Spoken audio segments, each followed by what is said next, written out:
بسم الله الرحمن الرحيم.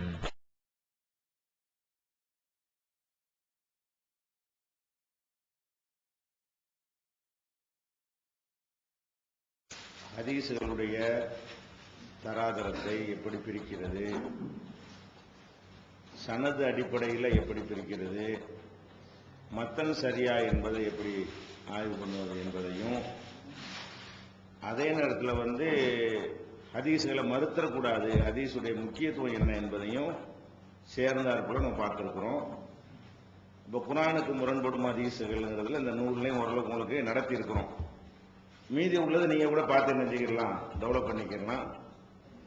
இப்போ உங்களுக்கு வேற சில விஷயங்களை சொல்ல வேண்டிய, கடைசியாக சொல்ற செய்திகளை உங்களுக்கு சொல்ல வேண்டி இருக்கிறது. முக்கியமான விஷயம் என்னன்னா, நீங்க தாயிகளா இருக்கிறீங்க, பிரச்சாரகர்களா இருக்கிறீங்க. பிரச்சாரகர்கள்ட்ட மற்றவங்களை விட மக்கள் கூடுதலா எதிர்பார்ப்பாங்க. நிர்வாகிட்ட பார்க்கறத விட பிரச்சாரம் செய்யறவங்கள்ட்ட என்ன செய்வாங்க, அதிகமா எதிர்பார்ப்பாங்க. என்ன எதிர்பார்ப்பாங்கன்னா, நம்ம மக்கள்கிட்ட எதையும் எதிர்பார்க்கல. முதல்ல நீங்க கத்துக்கிற வேண்டியது, மக்களிடமிருந்து நாம எதையும் எதிர்பார்க்கல என்ற மாதிரி நம்முடைய நடவடிக்கைகள் இருந்தா தான் நம்முடைய சொல்லுக்கே மரியாதை இருக்கும். எதிர்பார்க்கலன்னா என்ன, ஒரு மனிதனுடைய பலவீனம் எல்லாத்தையுமே இருக்கிறது. நம்மளை எல்லாம் நல்ல நிலையில வச்சிருந்தான்னா அந்த மாதிரி இருக்க மாட்டோம். எப்படி வேண்டாலும் நிலை மாறலாம். நீங்க நல்ல நிலையில போய் இருக்கலாம், நாளைக்கு நல்ல பெரிய நிலைக்கு வரலாம், அல்லது கீழையும் போயிடலாம். நல்லா என்ன மாதிரி நமக்கு நாடி இருக்கிறானோ அந்த நிலையில் நம்மளை வைப்பான். நம்முடைய பொருளாதார நிலை கொஞ்சம் கீழே போகும் பொழுது பொதுவா மனிதர்களுக்கு என்ன வரும்னா, இந்த செல்வந்தர்களை கொஞ்சம் ஐஸ் வச்சு பிழைக்கிறது, அவங்கள போய் பல்ல காட்டுறது, அவங்களுடைய தயவை எதிர்பார்க்கிறது, அவங்களுக்கு தகுந்தவாறு சில இடத்துல சப்போர்ட் பண்றது. இவர் கொஞ்சம் சப்போர்ட் பண்ணா நாளைக்கு இவர்கிட்ட கடன் வாங்கலாம், இவருக்கு ஏற்ற மாதிரி பேசணும்னா நமக்கு இவரால் உதவி இருக்குது. இது எப்போ வரும்னா, நமக்கு ரொம்ப நெருக்கடியும் தேவையும் கஷ்டமும் விடுமையான. இப்ப இல்லைன்னு யாரும் சொல்லிட முடியாது. அந்த நிலை வந்தால் கண்டிப்பா என்ன செய்யும், எல்லா மனிதனுக்கும், நம்ம மனுஷன் தானே, எல்லா மனிதருக்கும் வரக்கூடிய இந்த ரொம்ப நெருக்கடி, ரொம்ப தேவை, பணம் அவசியமா இருக்குது, முக்கியமான குடும்பத்துடைய ஒரு பிரச்சனைக்கு தேவைப்படுதுங்கும் போது நம்ம என்ன தோணும், நம்ம செல்வந்தர்கிட்ட போய் கையேந்துறது, அதை கொடுக்க முடியாத நிலையில இருந்து கடன் கேட்கிறது. கடன் கேட்டால் அது திருப்பி கொடுக்க முடிஞ்சா தானே கேட்கணும். நமக்கு வருமானம் இவ்வளவுதான் இருக்குது, இதை கொண்டு சாப்பாட்டுக்கு கஷ்டப்படுறோம்னா வாங்குற கடனை எப்படி கொடுப்போம் என்று நினைத்து பார்க்காமல் என்ன செய்யறது, கடன் வாங்குறது. அப்புறம் வாங்கின கடனுக்கு பொய் சொல்லி என்ன செய்யறது, தவணைகளை வாங்குறது. இந்த மாதிரி எல்லாம் மனிதர்களை தள்ளி விடுகிறது. இது அதிகமான பேருக்கு வரும். சில பேருக்கு நல்லா இருந்து கொண்டே இந்த வாங்கிட்டீங்கிற ஒரு உணர்வு இருக்கும். நல்லா இருப்பாங்க, மேலும் மேலும் மேலும் அதிகமாக்கணும், அதாவது கஷ்டப்படாம சம்பாதிக்கணும்னா இது ஒரு வசதியா இருக்குது. நம்ம ஒரு தாயி, ஒரு பிரச்சாரகர் பேர் எடுத்துட்டோம்னு சொன்னா செல்வந்தர்கிட்ட போய் என்ன செய்யலாம், அதாவது தருவாங்க, வாங்கி சாப்பிட்டுக்கலாங்கிற மாதிரி அப்படியும் இருக்காங்க. சில பேர் விரல் விட்டு எண்ணக்கூடியவர்கள் அதிகமான பேர் இந்த வறுமையின் காரணமாக மக்கள்கிட்ட தேவையானாலும் கொஞ்சம் பேர் என்ன செய்வாங்கன்னா, நல்லா இருந்து கொண்டே என்ன செய்வாங்க, அவனே 10 பேர் கொடுக்குற அளவுக்கு எல்லாம் கொடுத்துருப்பான், பத்தாது, மனசு நிறையாது, இன்னும் நிறைய வேணும் என்பதற்காக வேண்டி இப்படி எல்லாம் நடப்பாங்க. இப்ப அது மாதிரி இதெல்லாம் இது ஒட்டனே கெட்ட பேர் உண்டாக்கிறோம். இந்த எண்ணம், இந்த மாதிரியான தன்மை பிரச்சாரம் செய்யறவங்க இருந்துச்சுன்னு சொன்னா, நம்ம சொல்லக்கூடிய இந்த செய்தி இருக்கு பார்த்தீங்களா, அதுக்கே ஒரு நோக்கத்துக்கு சொல்றான், ஒரு ஆதாயத்துக்காக சொல்றான். மார்க்கத்தை சொல்லுவதை எதுக்குன்னு கேட்டா, இந்த மாதிரி பேரை எடுத்து அப்புறமா நம்மகிட்ட கையெழுந்திருக்க வேண்டி அப்படி நினைத்தார்களே, ஆனால் அந்த சொல்லுக்கு கணம் இல்லாமல் போயிடும். நம்ம சொல்லக்கூடிய சொல்லுக்கு என்ன இருக்கணும், கணம் இருக்கணும். அப்ப நம்முடைய பிரச்சாரத்தை கொண்டு எந்த ஆதாயத்தையும் எந்த மனிதரிடமும் நம்ம என்ன செய்யக்கூடாது, எதிர்பார்க்கவே கூடாது. இதை ஒரு அடிப்படை நீங்க முதல்ல தெரிந்து கொள்ள வேண்டியது. நீங்க இப்படி இருக்க பெரிய அளவுல நீங்கள் நல்லா பிரகாசிச்சு பெரிய பேச்சாளர்களா வரலாம், வருவீங்க. அந்த மாதிரிலாம் வரக்கூடிய நேரத்தில் எல்லாம் இதை நீங்க கவனமா இருக்கு. எந்த காரணத்திலையும் இந்த பணக்காரங்கிற ஒரு எண்ணமும் வரக்கூடாது. அவங்கள்ட்ட நம்ம வாங்கி தான் நம்ம சாப்பிடணும், ஏதாவது அதை அடையணும் என்பதற்கு நீங்க நஞ்சு மாதிரி என்ன செய்யணும், வெறுத்து விட வேண்டும். இப்ப நாங்க இப்ப இத்தனை ஆண்டு காலமாக இப்ப பொது வாழ்க்கையில் நம்ம இருக்கிறோம். இருந்தோம்னு சொன்னா இந்த இவ்வளவு காலம் வரைக்கும் நம்ம யார்கிட்டையும் கடன் வாங்கினதே கிடையாது. நான் என்னை எடுத்துக்கொண்டீர்களே, ஆனால் நான் யாரிடமே என்ன செய்ய மாட்டேன், இருக்கிறத கொண்டுதான் வாழணுமே தவிர எவ்வளவு கஷ்டமான நிலை வந்தாலும் எங்க சொந்தக்காரங்கள்ட்ட வாங்கியிருக்கிறேன். குடும்பத்தார்கள் ஒருத்தர் என்ன செய்வோம், கொடுத்துக்கிறோம், வாங்கிக்கிறோம், அது கடமை. குடும்பத்துக்கு வெளியே உள்ள ஆள்கிட்ட போய் நம்ம என்ன செஞ்சது இல்ல, கடன் வாங்கினது இல்ல. ஒரு நாள் 2 நாள் கடன் வாங்கியிருக்கிறோம். அதாவது நாளைக்கு ரூபா கண்டிப்பா வந்துடும், அனுப்பிட்டாங்க, இப்ப கையில இல்ல, இன்னைக்கு தாங்க நாளைக்கு தர்றோம், இந்த கடன் வாங்கியிருக்கிறோம். வாங்கி இப்ப கடன் இல்ல, அது அடுத்த நாள் முடிஞ்சிடும். 2 நாள்ல தரலாம்னு சொன்னா 3 நாள்ல தர்றா சொல்லி வாங்குவோம். முன்னப்பின்னு ஆனா கூட ஒரு நாள் லேட் ஆயிரும் இல்லையா. இந்த மாதிரியே தவிர இவ்வளவு காலத்துல நான் என்ன செஞ்சல, யார்ட்டையுமே கடன் வாங்கினது கிடையாது. அது அப்ப என்னை அவன் இழிவா நினைக்க மாட்டான் யாரும். நான் ஒருத்தட்ட கடன் வாங்கிட்டேன்னா அவன் உட்காந்துருப்பானா, நம்ம பேசும்போது நமக்கு என்ன செய்யும், அவன் டைப்பா பார்ப்பான், நம்மள்ட்ட கடன் வாங்கினு தானே அப்படின்னு வரும். நம்மளுக்கே டாபிக் வராது, நம்மளுக்கே என்ன செய்ய முடியாது, அவன் மூஞ்சில தென்படும் போதெல்லாம் ஒரு மாதிரியா இருக்கும். அல்லது அவன்கிட்ட பல்ல காட்டிட்டு வைங்களேன், நம்ம அப்படி தன்மானத்தோட இருக்குன்னு பேசும்போது அவன் இருப்பான், ஆஹா நம்மள்ட்ட இல்ல, நம்ம எப்படி இது பேசுறது என்று அவன் என்ன வந்துருமா இல்லை. அவனை பார்த்த உடனேயே அவன் சாதாரணமா நம்மளை பார்த்தா கூட நமக்கு என்ன தோணும், நம்மளுக்கு மாதிரியா கேலியா பாக்குறான், நம்ம அவன்கிட்ட வாங்கிட்டோம்ல ஒரு டைப்பா பாக்குறான்னு அந்த டாபிக் எப்படி பேசுவீங்க. அப்ப இந்த எல்லாமே வீரியம் குறைஞ்சு என்ன செஞ்சேன், மக்கள் என்ன செய்வாங்கன்னா செல்வந்தரோட ரொம்ப அதிகமான உறவும் அவங்களுக்கு வளைஞ்சு கொடுக்கறதையும் பார்த்தோம்னு சொன்னா நம்ம சரியா சொன்னாலும் இவன் ஒரு பணத்துக்கு சொல்றாங்கிற மாதிரி நினைச்சிருவாங்க. அவங்கள்ட்ட அந்த செல்வந்தர்கள் பணக்காரர்கள் மத்தியில் என்ன செய்யக்கூடாது, ரொம்ப இதுவரைக்கும் பெரிய பெரிய கோடீஸ்வரர்லாம் இருக்கிறாங்க, நம்மளதான் இங்க தேடி பார்த்துட்டு போனாங்க, நான் பார்க்கவே இல்லை. அந்த எல்கேஎஸ் அக்பர் சான் இருக்காரு, அவர் எல்லா செல்வந்தர்களும் என்ன செய்வாங்க, எல்லா கட்சி தலைவர்களும் போய் பார்த்தவர்கிட்ட நான் கூட கேட்பாங்க. நமக்கு என்ன செய்வாருன்னா அவர் போனை போட்டு நீங்க சொல்லுங்க சிபாரிசு பண்ணுங்க கொடுக்குவான்னு கேட்பாரு. இப்ப நம்மளுக்கு அவரு போட்டு அந்த அளவுக்கு நம்ம வச்சுக்கிட்டு இருக்கிறோம். நம்ம உங்களை நான் பார்க்க வரணும்னு இருக்கேன் அப்படின்லாம் அவருமா சொல்லுவாரு. அப்ப எல்லாரையும் இந்த மாதிரி போய் எத்தி பிழைக்கும் போது நம்ம என்ன செய்யறோம், அவங்க நம்மள்ட்ட ஒரு முகபத்தா தொடர்பு கொள்ற அளவுல அந்த தூரத்தை என்ன செய்யணும், மெயின்டைன் பண்ணிக்கிட்டு வரணும். இப்ப பிரச்சாரம் பண்றவங்க இதை கவனத்தை, கூட்டத்துக்கு போனீங்கன்னா போக்குவரத்து செலவு தருவாங்க, அது கடமை. நம்ம கை காசு போட்டு செய்ய முடியாது தானே, போக்குவரத்து செலவு அதை ஒட்டி போறதுனால சாப்பாடு தண்ணி வாங்க ஆட்டோவில் போவீங்க, இந்த செலவுலாம் இருக்கும். ஒரு 50 ரூபா பஸ் டிக்கெட் வந்தா 100 ரூபாய் 150 ரூபா கொடுத்தாங்கன்னா அது மற்ற செலவுகள் இருக்கு, இது ஓகே. இது அந்த நிறுவனத்துல இருந்து அது ஜமாத்துல இருந்து வாங்கி கொள்வது, இது என்ன செய்யாது, நம்மளை பாதிக்காது. அதே நேரத்தில் ஒரு இடத்துக்கு போனவுடனே இப்ப போக்குவரத்து நெருக்கமான ஒரு தொகையை கொடுத்தாங்கன்னு வைங்க, ஒரு 1000 ரூபாய் கொடுத்தா என்ன, ஒரு 500 ரூபாய் கொடுத்தா என்ன என்கிற மாதிரியான விஷயங்கள்லாம் என்ன செய்யக்கூடாது, வந்துடக்கூடாது. நம்ம போக்குவரத்து எல்லாரும் சுமக்க முடியாதுல்ல. 30 நாளைக்கு உங்களை கூப்பிட்டாண்டா எப்படி கையில இருந்து செலவழிப்பீங்க, எப்படி சம்பாதிக்கிறது, அப்படி மார்க்கத்தில் சொல்லவும் இல்லை. நமக்கு ஏண்ட அளவு தான் செய்ய முடியும். அப்ப போக்குவரத்து செலவு ஒரு நாள் விட்டுட்டு போறோம், அதனால உள்ள பாதிப்புலாம் இருக்கும்.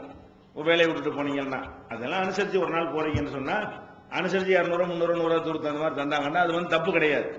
அது மாதிரி போக்குவரத்து செலவு என்ன செய்யலாம், வாங்கி கொண்டு போகலாம், தப்பு கிடையாது. அது மாதிரி தங்குறதுக்கு ஒரு இடம் ஏற்பாடு பண்றாங்கன்னா என்ன இருக்குது அதான் தங்க வைப்பாங்க. வசதி உள்ள கிளையா இருந்தா ஒரு ரூம் போட்டு தருவாங்க, வசதி இல்லைன்னா அந்த வீட்டில் தங்கிக்கிறங்க, அந்த மர்க்கஸில் தங்கிக்கிறங்க அப்படின்னு சொல்லுவாங்க. அது மாதிரி சாப்பாடு விஷயங்கள் ஒவ்வொரு ஊருக்கு ஒரு டேஸ்டா இருக்கும், ஒவ்வொரு விதமா இருக்கும்.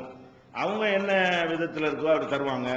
உங்களை சாப்பாடுக்கு அழைச்சிட்டு போனவர் அவருடைய சாப்பாடு பழக்கமே ரொம்ப எளிமையானதா இருக்கும். அப்ப நம்ம விருந்தாளியா வந்துருவோம், நமக்கு இது கொண்டே வச்சிருக்காரு அப்படிங்கிற மாதிரிலாம் சைத்தான் என்ன செய்வான், நம்மளை எண்ணத்தை போடுவான். அப்ப மனிதர்கள் பலதரத்தில் இருப்பார்கள் என்பதை விளங்கி கொண்டு உணவு பிரச்சனை, தங்குற வசதி பிரச்சனை, இதுகளை எல்லாம் என்ன செய்யக்கூடாது, நம்ம ஒரு பெருசாக நம்ம எடுத்துக்கொள்ளக்கூடாது.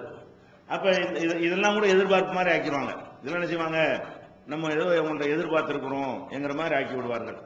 அப்ப நம்ம ஜமாத்துல எப்படி வச்சிருக்கிறோம், உதாரணத்துக்கு சொல்வதா இருந்தா இப்ப வெளிநாடுகளுக்கெல்லாம் நம்ம பிரச்சாரங்களுக்கு போறாங்க, நாங்களும் போயிருக்கிறோம், மற்ற தாயிகளும் போயிருக்கிறாங்க. பொதுவா வெளிநாட்டுக்கு யாரு போனாலும் லட்சக்கணக்கான ரூபாயோட திரும்பி வருவாங்க. ஏன் அப்படி திரும்பி வர்றாங்கன்னா, இந்த வெளிநாட்டுக்கு அழைக்கிறவங்க இவர் பேரை சொல்லி வசூல் பண்ணுவாங்க. எப்படி வசூல் பண்ணுவாங்க? நம்ம நாட்டுக்கு கண்ணியமா விருந்தாளியா வந்துட்டாங்க, நம்ம கண்ணியமா அனுப்பி வைக்கணும். இதை மரியாதை பிச்சை வாங்குற மரியாதை நம்ம வழங்கி வச்சிருக்கலாம். நம்ம மரியாதையை அனுப்பி வைக்கணும் அப்படின்னு சொல்லிட்டு ஒவ்வொரு வீடு வீடா போய் கடை கடையா போய் ஒவ்வொரு தனவந்தர்களை சந்தித்து நான் போனா எனக்காக வசூல் பண்ணுவாங்க. வசூல் பண்ணி புறப்பட்டு வருமா என்ன செய்வாங்க? ஒரு 10 லட்ச ரூபா வச்சுக்கிறங்க, ஒரு 5 லட்ச ரூபா வச்சுக்கிறங்கிற அளவுக்கு என்ன செய்வாங்க? மற்ற சுன்ன ஜமாத் உலமாக்கள் மற்றவங்க எல்லாம் வெளிநாட்டுக்கு போனாங்கன்னு சொன்னா அந்த தமிழ் அறிஞர்களை கூட முஸ்லீம் அறிஞர்களை கூப்பிடுவாங்க. அப்துல் ரஹ்மான் அப்படி இப்படின்னு ஆளுக்கு இருப்பாங்க இல்லையா? இந்த மாதிரி ஆளுக்கு போனாங்கன்னு சொன்னா வெறுங்கை வீசிட்டு வர்றது கிடையாது. அன்பளிப்புகள் மெட்டீரியலாக பல பொருள்கள் வரும்.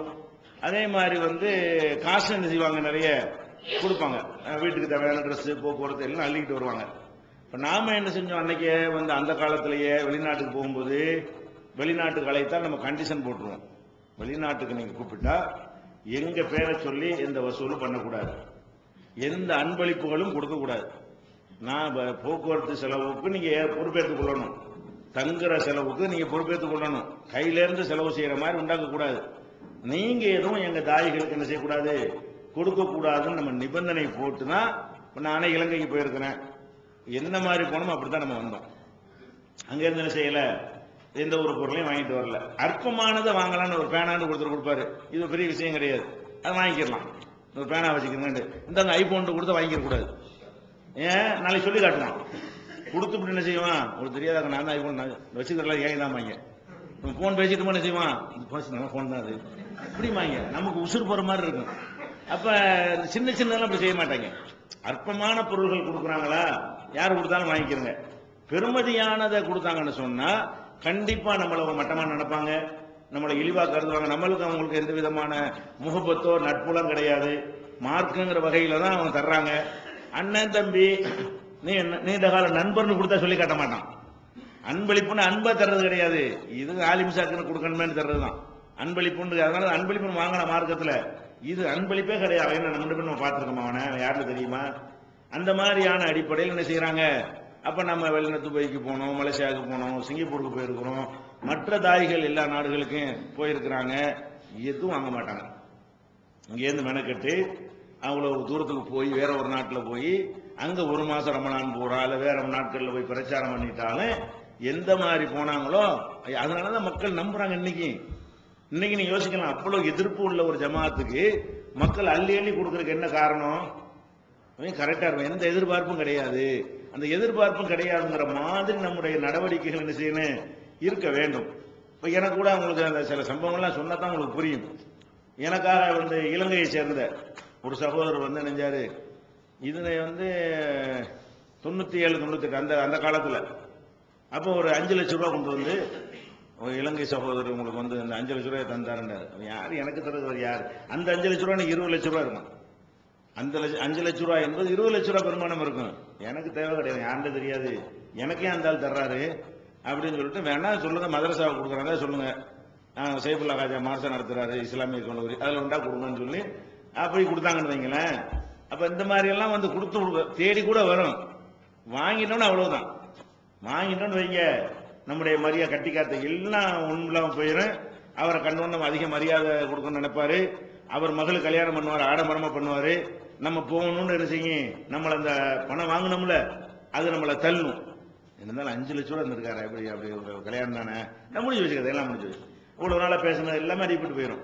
அப்ப நம்ம அதெல்லாம் விட்டு வென்று நிக்கிறதுக்கு காரணம் என்னன்னு கேட்டா, யாரிடமும் நம்ம பிச்சையும் வாங்கக்கூடாது, கடனும் வாங்கக்கூடாது. நெருக்கடியான மருத்துவம், ஒரு ஆக்சிடென்ட் வாங்கிக்கலாம், அது எல்லாம் நம்ம தள்ளுறான். டெவலப் பண்ணுவதற்கு, ஒன்ன ரெண்டாக்குறதுக்கு, 2 4ஆக்குவதற்கு, பெருக்கிறதுக்கு, இந்த மாதிரி நோக்கத்திலாம் கடன் வாங்கக்கூடாது, யார்கிட்டையும் யாசமும் கேட்காது. இது மட்டும் இருந்துச்சுன்னு சொன்னா உங்க சொல்லுக்கு வெயிட் இருக்கணும். என்னதான் கற்றுக்கொண்டாலும் சொல்லுக்கு என்ன இருக்கணும், கணம் இருக்க வேண்டும். இப்ப நம்ம உதாரணத்துக்கு சொல்வதாக இருந்தால், இப்ப நாம இருக்கிறோம், இப்ப நாங்க 80கள்ல இருந்து தாவாவில் இருக்கிறோம். 1980 ஆரம்பிச்சு இன்னைக்கு 2011 முடிஞ்சு போச்சு. அப்ப இத்தனை ஒரு 31 வருஷ காலமா நம்ம பிரச்சாரம் பண்ணக்கூடியதுல இது வரைக்கும் ஆச்சு. நம்ம பிரச்சார பணிக்குன்னு துவக்க காலத்துல முழு நேர ஊழியராக சில வேலைகளை எடுத்திருப்போம். அதுக்கு ஒரு குறைந்த ஊதியம் கொடுத்திருக்கிறாங்க. ஆரம்ப காலங்கள்ல எல்லாம் அந்த நிறுவனத்தில் இருந்த ஒரு பத்திரிகை ஆசிரியராக இருக்கும், அதுக்கு 2000 ரூபாய் சம்பளம் கொடுப்பாங்க.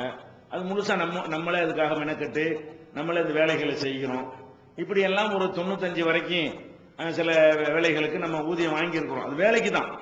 அந்தந்த வேலையை நம்ம செய்யும் பொழுது அதுக்காக என்ன செய்வது, ஊதியம் வாங்கிக் கொள்வது தேவையாகவும் இருந்தது.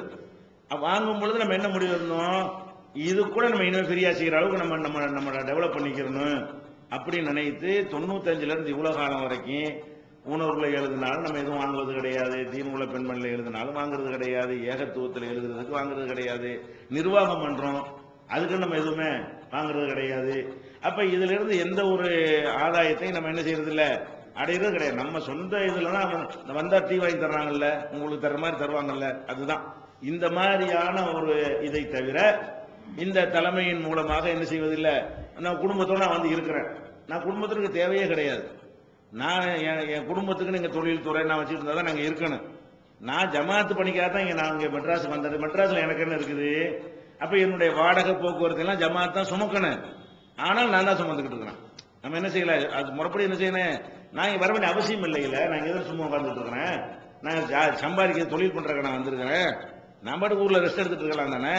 நான் இங்க வந்து இருக்கிறதுனால எனக்குன்னு வாடகை, எக்ஸ்ட்ரா செலவு, குடும்பத்தை எல்லாம் இங்க வச்சு செலவழிச்சா எவ்வளவு செலவாகும். ஊர்ல இருந்தா சொந்த வீடு குறைந்த செலவா போயிருமா இல்லையா, அதெல்லாம் கூட நம்ம எடுத்துக்கொள்ளலாம்.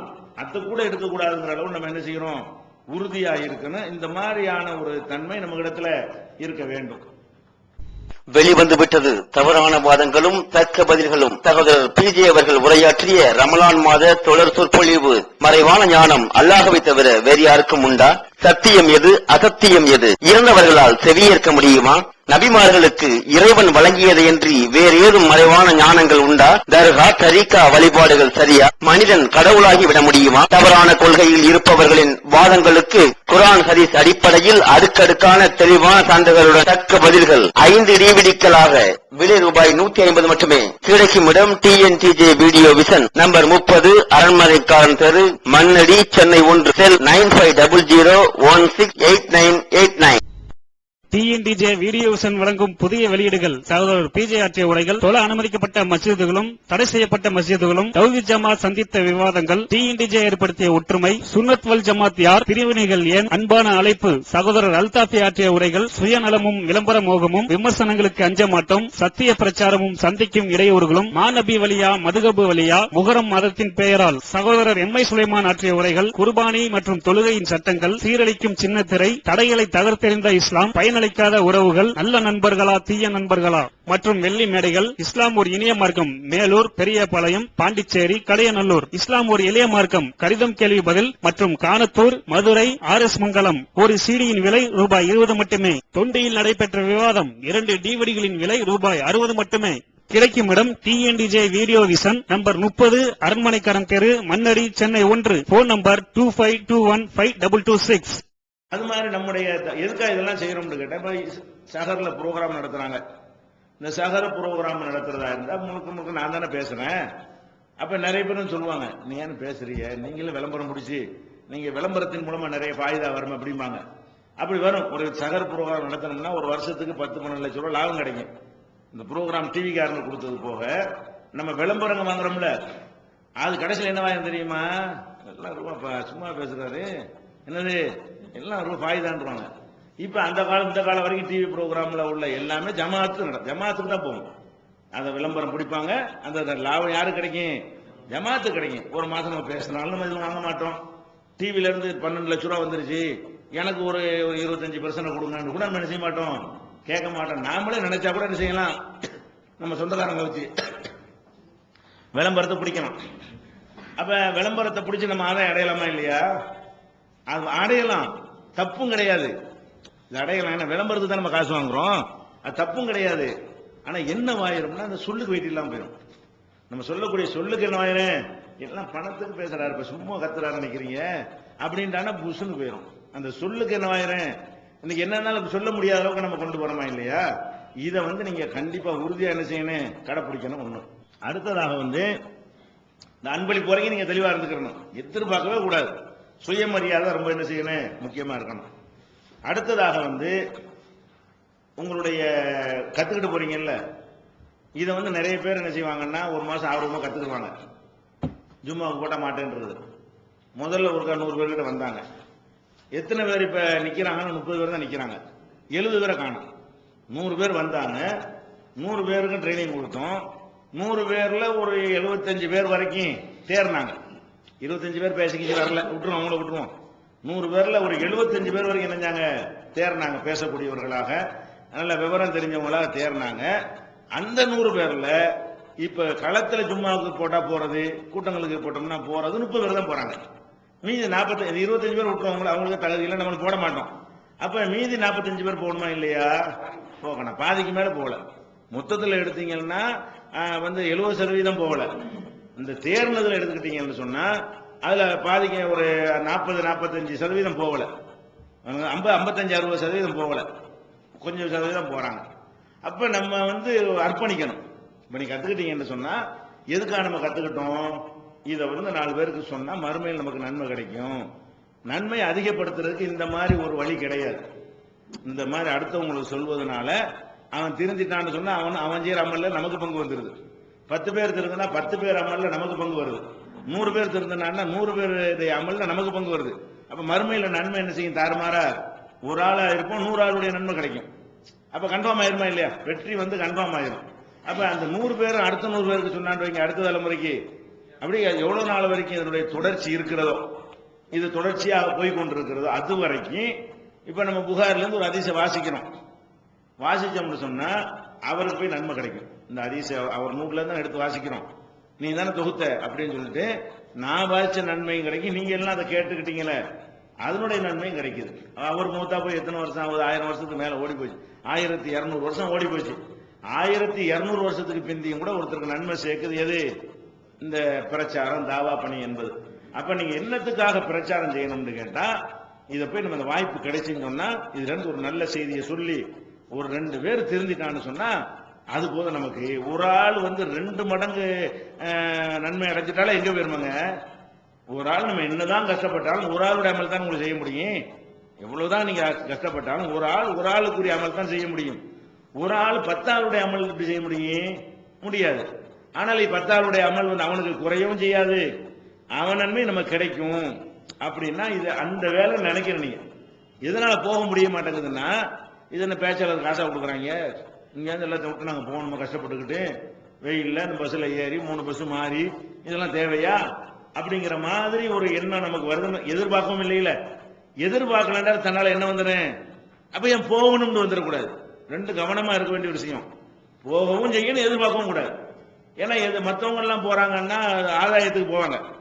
வேற ஆளுங்க போறாங்கன்னு சொன்னா அவங்களுக்கு ஆதாயம் இருக்கும். இந்த கூட்டத்துக்கு போறதுனால அவங்களுக்கு 1000-2000 கொடுப்பான். எவ்வளவு கஷ்டப்பட்டாலும் கஷ்டத்துக்கு கூலி கிடைச்சிருச்சுன்னு நினைப்பாங்க. நமக்கே கூலி கிடையாது. இங்கே உலகத்துல என்ன இல்ல, எந்த விதமான கூலியுமே கிடையாது. அப்ப நம்ம தாவாவுக்கு போகும்போது நம்மள என்ன செய்யாது? பாதிக்கும். என்னது என்ன ஒண்ணும் முள்ள விட்டு கஷ்டப்பட்டுட்டு ஜும்மாவுக்கு போட்டு விடுறாங்க, வெயில் மண்டை 108 டிகிரியா இருக்குது, இங்க இருந்து பேசாம இருக்க பக்கத்துல போய் தொழுதுட்டு போயிருவோம் தோணுமா இல்லையா? உண்மை அது. ஆனா அதுக்கு தகுந்த கூலி கூட கிடைக்குமா இல்லையா? சாதாரணமா போய் சொல்றதை விட மெனக்கட்டு எவ்வளவு சிரமப்படுறோமோ சிரமத்துக்கு தகுந்தவாறு எல்லாம் கூலி கொடுப்பானா இல்லையா? இவன் அவ்வளவு கஷ்டப்பட்டிருக்கான், அவ்வளவு வெயிலையும் தாங்கிட்டு சிரமப்பட்டுக்கிட்டு போய் சொல்லிட்டு வந்திருக்கான்னு நினைக்கும் பொழுது அதனுடைய நன்மை, மறுமையுடைய வெற்றி உறுதிப்படுவதற்கு தான் நீங்க வந்திருக்கு. விளங்கிக்கணும். நீங்க வந்தது எதுக்கு? இந்த காரியத்தில் நம்ம ஈடுபட்டு 1 மாசம் ஒதுக்கி இருக்கிறீங்கல்ல, இந்த 1 மாசம் ஒதுக்கியதன் மூலமாக ஒவ்வொருவரும் 10 பேர், 50 பேர், 100 பேர், 1000 பேருடைய அமல்கள் உங்களுக்கு கிடைக்க போகிறது. ஒரு ஆளா இருந்து கொண்ட அதிகமான பேருடைய அமல்கள் உங்களுக்கும் பங்கு வருது. அவங்களுக்கு குறைக்காமலேயே பங்கு வரும்போது நம்முடைய மார்க் ரொம்ப பெரிய மார்க்கா இருக்கும் பொழுது சொர்க்கத்திலையும் உயர்ந்த தரஜாவுக்கு போயிடலாம். அல்லாஹ் மட்டும் கபூல் செஞ்சிட்டான்னு சொன்னா அந்த அமல்கள் ஏற்றுக்கொள்ளத்தக்கதா இருக்குமே. ஆனால் அப்ப என்ன செய்யும்? அது உயர்ந்த தரஜா கிடைச்சிடும். அப்படி இல்லாம பெருமைக்கு போனோம்னா நம்ம ஒழுங்காவும் செய்ய முடியாது, ஒழுங்காவும் சொல்ல முடியாது. சத்தியத்தை தான் சொல்லணுங்கிற உணர்வு நமக்கு வராது. மறுமைக்குன்னு சொன்னா மட்டும்தான் என்ன வரும்? சத்தியம் எவனையும் பயப்படக்கூடாது, உடைச்சு சொல்லணும் என்கிற மாதிரி நிலை வரும். அப்ப அதெல்லாம் கவனத்துல கொண்டு அதே நேரத்தில் குடும்பத்தையும் பாதிச்சிடவும் கூடாது. 30 நாளையும் சுற்றிட்டு இருக்கவும் கூடாது. மனைவி மக்களை கவனிக்கிறதுக்கு ஒரு மார்க்கத்தில் ஒரு கடமை இருக்கிறது. அதையும் பார்த்து கொண்டு அதே நேரத்தில் நம்ம வேற வீணான வேலைக்கு நம்ம நேரத்தை செலவழிக்கிறோம். நம்ம இந்த தௌஹீதுக்கு வந்திருக்கவில்லை என்று சொன்னால் மனைவி மக்களை கவனித்துக் கொண்டு சினிமா கொட்டையில் நின்றுப்போம். இந்த தௌஹீதுக்கு வரலன்னு வைங்களேன், மனைவி மக்களை கவனித்துக் கொண்டு மீதி நேரத்தில் என்ன செய்வோம், நண்பர்கிட்ட அரட்டை அடிப்போம். மனைவி மக்களை கவனிப்போம், அதே நேரத்தில் பீச்சில் போய் என்ன செய்வோம், டயத்தை இது பண்ணுவோம். மனைவி மக்களை கவனிப்போம், சூதாட்ட கிளப்புல போய் நிற்போம். மனைவி மக்களை கவனிப்போம். இப்படி வேற வேற காரியங்கள் 24 மணி நேரம் எவனாச்சும் மனைவி மக்களை கவனிச்சிட்டு இருக்கானா? எவனா இருந்தாலும் 24 மணி நேரம் கவனிக்கிறதுக்கு வேலையே கிடையாது. கொஞ்ச நேரம் சம்பாதிப்பான், கொஞ்ச நேரம் வீட்டில் இருப்பான், கொஞ்ச நேரம் என்ன செய்வான், ரிலாக்ஸுக்காக வேண்டி அவன் போறான். அதைத்தான் நம்ம ஒதுக்கிடணும். எதை ஒதுக்கிறனே, மனைவி சம்பாதிக்கிறத ஒதுக்கி அவங்கள பிள்ளைகளை கவனிக்கிறத ஒதுக்கிட்டு நீங்க போக தேவை கிடையாது. இது அல்லாமல் வேற வேலைகளுக்கு நம்முடைய நேரங்களை பயன்படுத்துறோமா இல்லையா? அதையே வீணானதை வெட்டி பொழுது போக்குறதுக்கு பயன்படுத்துறதுக்கு பதிலா நல்லதுக்கு பயன்படுத்தணுங்கிறத ஒரு எல்லை கோடும் போட்டுக்கிறணும். சில ஆளுக்கு என்ன செய்வாங்க, அப்படியே முழுசா நான் மார்க்கெட்டுக்கு போறேன்னு சொல்லிட்டு தப்லீக் மாதிரி போயிடக்கூடாது.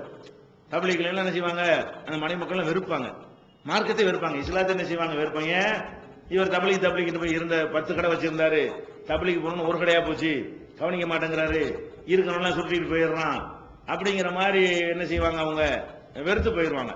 அப்ப இந்த ஒரு கணக்கை வைத்துக்கொண்டு அர்ப்பணிக்கணும், குடும்பத்தை பாதிக்காத அளவுக்கு. குடும்பத்தை பாதிக்குதான் ஆகுங்கிற நிலையில வறுமையானால் அப்ப நீங்க என்ன செய்யணும், வேற முடிவுக்கு வரலாம். சரி, நமக்கு வேற ரொம்ப அதிகமா உழைச்சா தான் என்ன செய்ய முடியும், குடும்பத்தையே காப்பாற்ற முடியும், அந்த நிலை நமக்கு ஏற்பட்டு விட்டது நீங்க நினைச்சீங்கன்னா, அந்த மாதிரி ஆளுக்கு போகாம இருந்தாங்கன்னா அல்லாஹ் என்ன செய்ய மாட்டான், ஒரு கேள்வியை கேட்க மாட்டான். அப்படின்னு சிலருக்கு வரலாம். சில பேர் நீங்க படிச்சு விட்டு முழுசாகவே அங்கதான் இருந்து ஆகணும், நம்ம தான் இருந்து ஆகணும், நேரத்தை எல்லாம் ஒதுக்கவே முடியாது என்கிற அளவுக்கு நீங்கள் குறைந்த ஊதியத்திலையும் அதிகமான தேவைகள் உள்ளவர்களாக இருந்தா ஓவர் டைம் பார்க்கணும். இப்போ 100 ரூபாய் வருது, பத்த மாட்டேங்குது, இன்னொரு 8 மணி நேரம் வேலை பார்த்தாதான் 200 ரூபாய் கிடைக்கும், 200 ரூபாய் கிடைச்சா தான் குடும்பத்தை இப்படிலாம் சில பேருக்கு வரும். அந்த மாதிரி உள்ளவங்களுக்கு அல்லாஹ் என்ன செய்வான், அவங்க ஆசைப்படுறதுனால அது கூலியை கொடுப்பான். எல்லாம் நீங்க நிறைய பறக்க செஞ்சீங்கன்னா நான் அது மாதிரி போவேன் மனசுல அவர் ஆசைப்பட்டு கொண்டு இருந்தாரையானால் ஆசைப்பட்டதுக்கு அல்லாஹ் என்ன செய்வான், கண்டிப்பா கூலியை கொடுப்பான். அப்ப நீங்க அர்ப்பணிக்கணும். இவ்வளவு மெனக்கட்டு என்ன செய்றீங்க, இப்ப சமுதாயம் உங்களை நம்பிக்கை வச்சுதானே எல்லாத்தையும் ஜமாத் பொறுப்பேற்றுக்கிற காரணம் என்ன, இதுக்கு ஒரு பெரிய பட்ஜெட் செலவாகுதா இல்லையா? எப்படி பார்த்தாலும் ஒரு 7-8 லட்சம் ரூபாய் செலவாயிரும் இந்த வகைக்கு மட்டும். அப்ப நம்ம அது ஒரு கணக்கே எடுக்கல. எதனால, இதெல்லாம் ஒரு ஒண்ணும் இல்லை, 8 லட்சம்லாம் பெரிய காசே கிடையாது. இது கிடைக்கக்கூடிய நன்மையோட ஒப்பிட்டு பார்த்தோம்னு சொன்னா அது ஒண்ணுமே கிடையாது. அப்படிங்கிற அடிப்படையில் நம்ம என்ன செய்யறோம், அதை செய்கிறோம். அப்ப நீங்க அதுக்கு ஏற்றவாறு அதை என்ன செய்யணும், பயனுள்ளதை ஆக்கிட்டீங்கன்னா ஜமாத்துல நாங்க ஏற்பாடு செஞ்சதுக்கு நீங்க எல்லாம் போய் பிரச்சாரம் பண்ணா எங்களுக்கு நன்மை கிடைக்கும். நீங்க எல்லாம் பிரச்சாரம் பண்ண என்ன செய்யும், எங்களுக்கு நன்மை கிடைக்கும். அப்ப அந்த ஒரு அடிப்படையில் நீங்க என்ன செய்யணும், கொஞ்சம் அர்ப்பணிக்கணும். எதிர்பார்க்கவும் கூடாது. அந்த மர்மையில 3 பேரை நிப்பாட்டி கேள்வி வைப்பான் பாத்தீங்களா, தெரியுமில்ல அது. அதுல ஆலிம் ஒருத்தர் நிப்பாரு இல்லையா, நீங்க எதுக்குப்பா சொன்ன, ஆலிம்னு பேர் வாங்குறது தானே சொன்ன, நரகத்துக்கு போக சொல்றாங்க. சொன்னதையும் சொல்லிவிட்டு நரகத்துக்கு வர போறோம், பிரச்சாரத்தையும் பண்ணிவிட்டு நரகத்துக்கு போற மாதிரி என்ன செஞ்சிடறான், அல்ல ஆக்கிடுறான். அப்ப அந்த நிலைக்கு நீங்கள் தள்ளப்பட்டுட்டீங்கன்னா, குடும்பத்தை நிறைய பிரச்சனை ஏற்பட்டுருச்சு, நம்ம இருந்து பார்க்கணும், இந்த மாதிரி தாவாவுக்கு போக முடியாது. அப்ப நம்ம என்ன செஞ்சுக்கலாம், நம்ம நம்ம குடும்பத்தை பார்த்துக்கிட்டு இருக்கலாம். அது நம்ம அளவுக்கு மார்க்கத்தை பேணி கொண்டு குடும்பத்தை பார்த்து கொண்டு இருக்கலாம். அது இல்லாத வரைக்கும் நம்ம வேற வேற வேலைகளுக்கெல்லாம் நம்ம நேரம் ஒதுக்குவோமே. ஆனால் அதை குறைச்சிட்டு நீங்க என்ன செய்ய வேண்டியதான், பிரச்சாரத்துக்கு ஒரு வாரத்தில் ஒரு நாளாவது ஒரு கணக்கு வச்சுக்கிறோம், லிமிட் போட்டுக்கிறோம் உங்களுக்குள்ள. நீங்களே செய்யலாம், சும்மா நம்ம தொழுவ தான் போறோம், தொழுவ போகும்போது என்ன செய்யறோம், ஒரு உரை நிகழ்த்துறோம்.